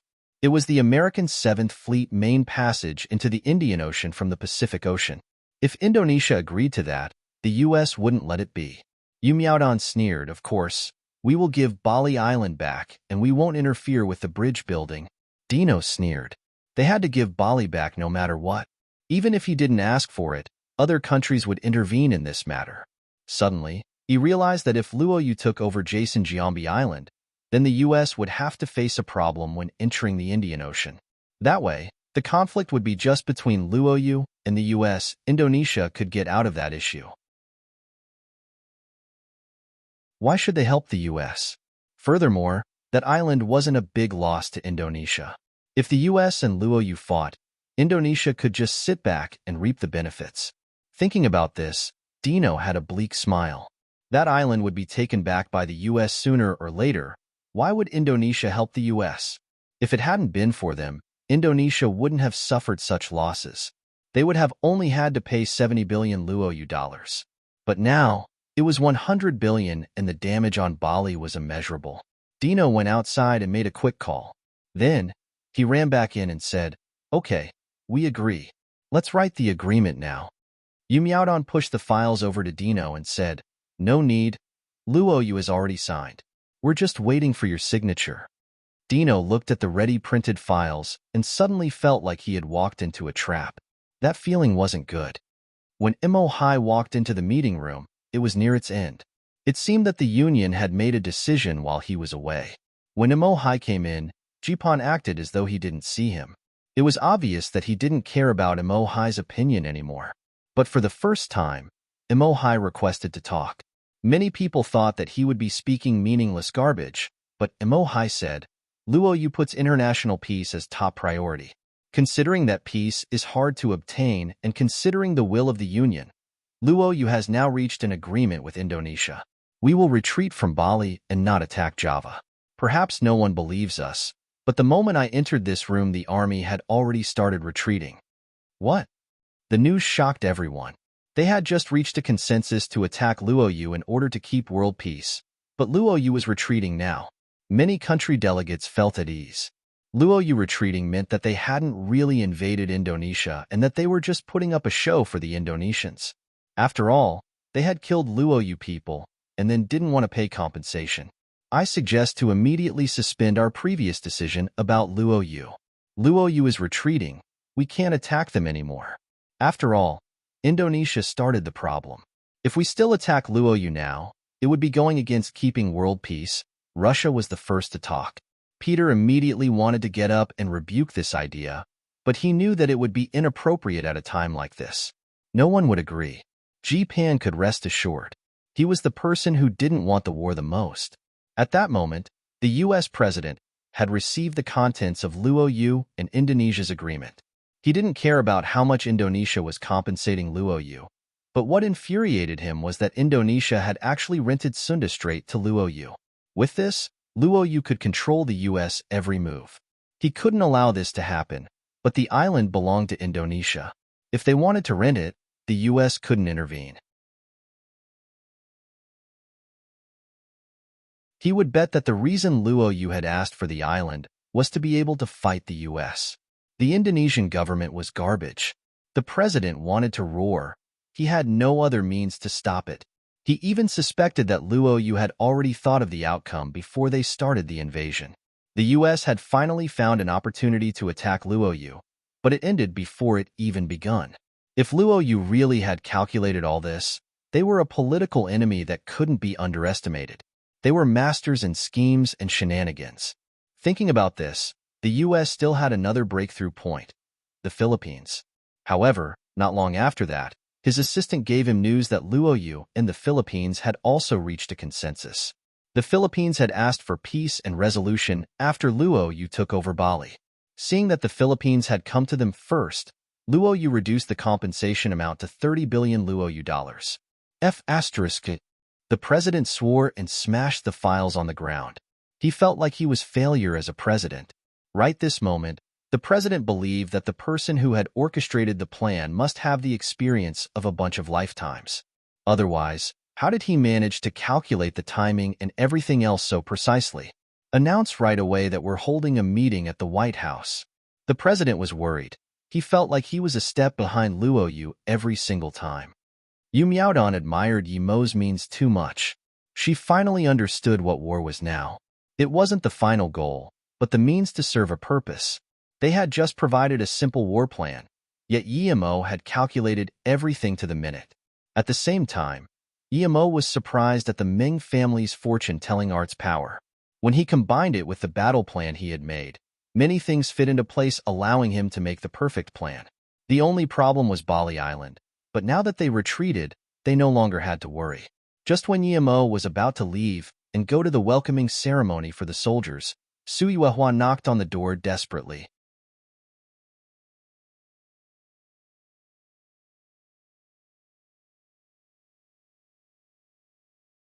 Chapter 655. Another Wave of Trouble. Chapter 655. Another Wave of Trouble. Yimo immediately knew that something was bad when he saw Su Yuehua's face. He immediately asked, "Sister Yuehua, what happened?" Su Yuehua calmed down upon seeing Yimo's calm face. She had been worrying a lot, though.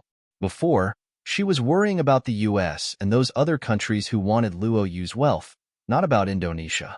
If they used Indonesia as an excuse to attack Luo Yu, then Luo Yu would be really facing hardship. That army wouldn't be a 100,000-men army. It would be a 1 million-men army. And the Union had too many ways to deal with Luo Yu. They didn't even need to send an army.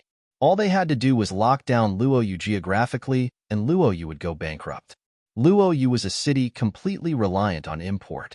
Something happened on Bali, Suiwahua replied.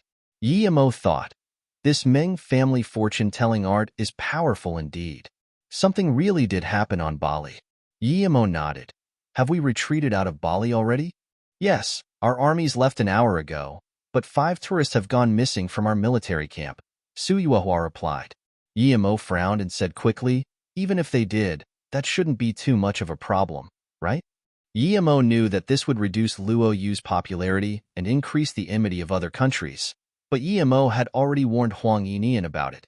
So the first thing they did when they took over Bali was to protect the tourists properly and send them to the airport. This was to prevent Indonesians from causing chaos and killing people while blaming it on Luo Yu. Suiwahua said worriedly, people have released clips of these 5 tourists going into Luo Yu's military camp. Among them are 3 women, 2 of which are very important people. Yi Amo felt like that wasn't normal. It was normal for people to go missing in war, but for them to happen to have been filmed going into Luo Yu's military camp before disappearing? That wasn't normal. Suiwahua said, 2 of the 5 are American, 2 are British, and 1 is Indian. The most troublesome are the 2 British women. They're a mother and daughter pair, more precisely the wife and daughter of the late Marquis Rod. After Marquis Rod died, his wife and daughter worked very hard as philanthropists and are deeply loved by the British people. They were touring in Bali when the war started and went missing in Luo Yu's military site. Yi Amo realized that they must have been set up. How could there be such a coincidence? Has the news gotten online? Yi Amo asked. Suiwahua nodded. Currently, the British citizens are very angry and ask Luo Yu for an explanation. Although the US and India haven't made any announcements, I'm sure they will soon. Yi Amo realized that this had probably been done by the US.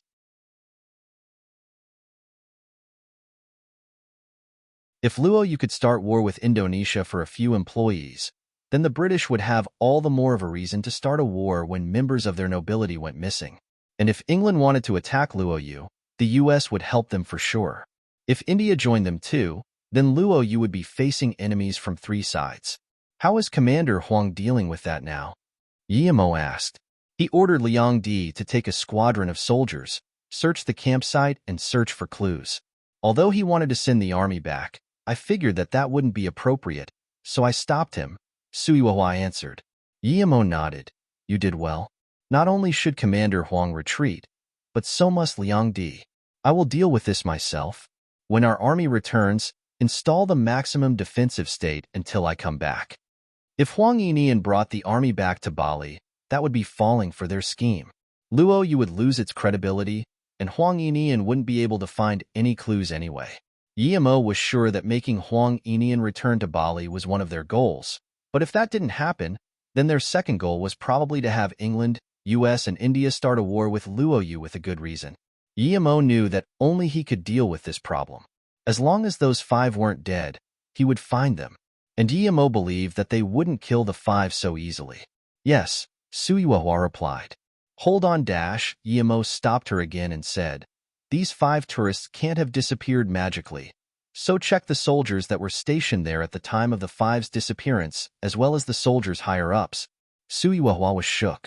It's not like she hadn't thought about checking them, but she subconsciously didn't want to. But since this had happened, it meant that there had to be traitors somewhere. She wondered if Huang Yinian had realized that. No matter who it is, if you find him, lock him up immediately and wait until I come back. Remember to send me the results immediately, Yi Amo said. As soon as Suiwahua left, Luo Ying and Ning Qingxue appeared together. Hearing that Yi Amo was going out, Ning Qingxue helped Yi Amo tidy his clothes and said, if I had known this earlier, I wouldn't have asked you to build a city. I didn't think it would give you this much trouble. Yi Amo held Luo Ying's and Ning Qingxue's hands and said, it's not that hard, and I'm doing this for our future. I want everyone in Luo Yu to be able to live peacefully and happily. I want to be able to enjoy walking in the city and cultivate here in peace. Luoying grabbed Yimo's hand in satisfaction and didn't talk. Yimo kissed the two and said, "Wait for me. When I come back, we will have our wedding." The White House was holding an urgent meeting when they suddenly received news that 5 tourists had disappeared from Luoyu's military camp, and Luoyu had only retreated after they disappeared. Luoyu's army obviously couldn't distance itself from this. The U.S. president felt like laughing. With his wits, of course he knew that this had happened due to someone scheming against Luoyu. He knew that after this happened, the U.S. would be the first Luoyu would suspect, but he didn't care anymore. The U.S. would have loved to have done it, but someone else just did it for them. No matter why someone had done it, he liked it a lot. Because he had an excuse to do something now. Pause the meeting. I need to call the British Prime Minister. The U.S. President said, "You're tuning into the Warrior Lore YouTube channel. Don't forget to subscribe and join us on this journey to catch the most captivating stories."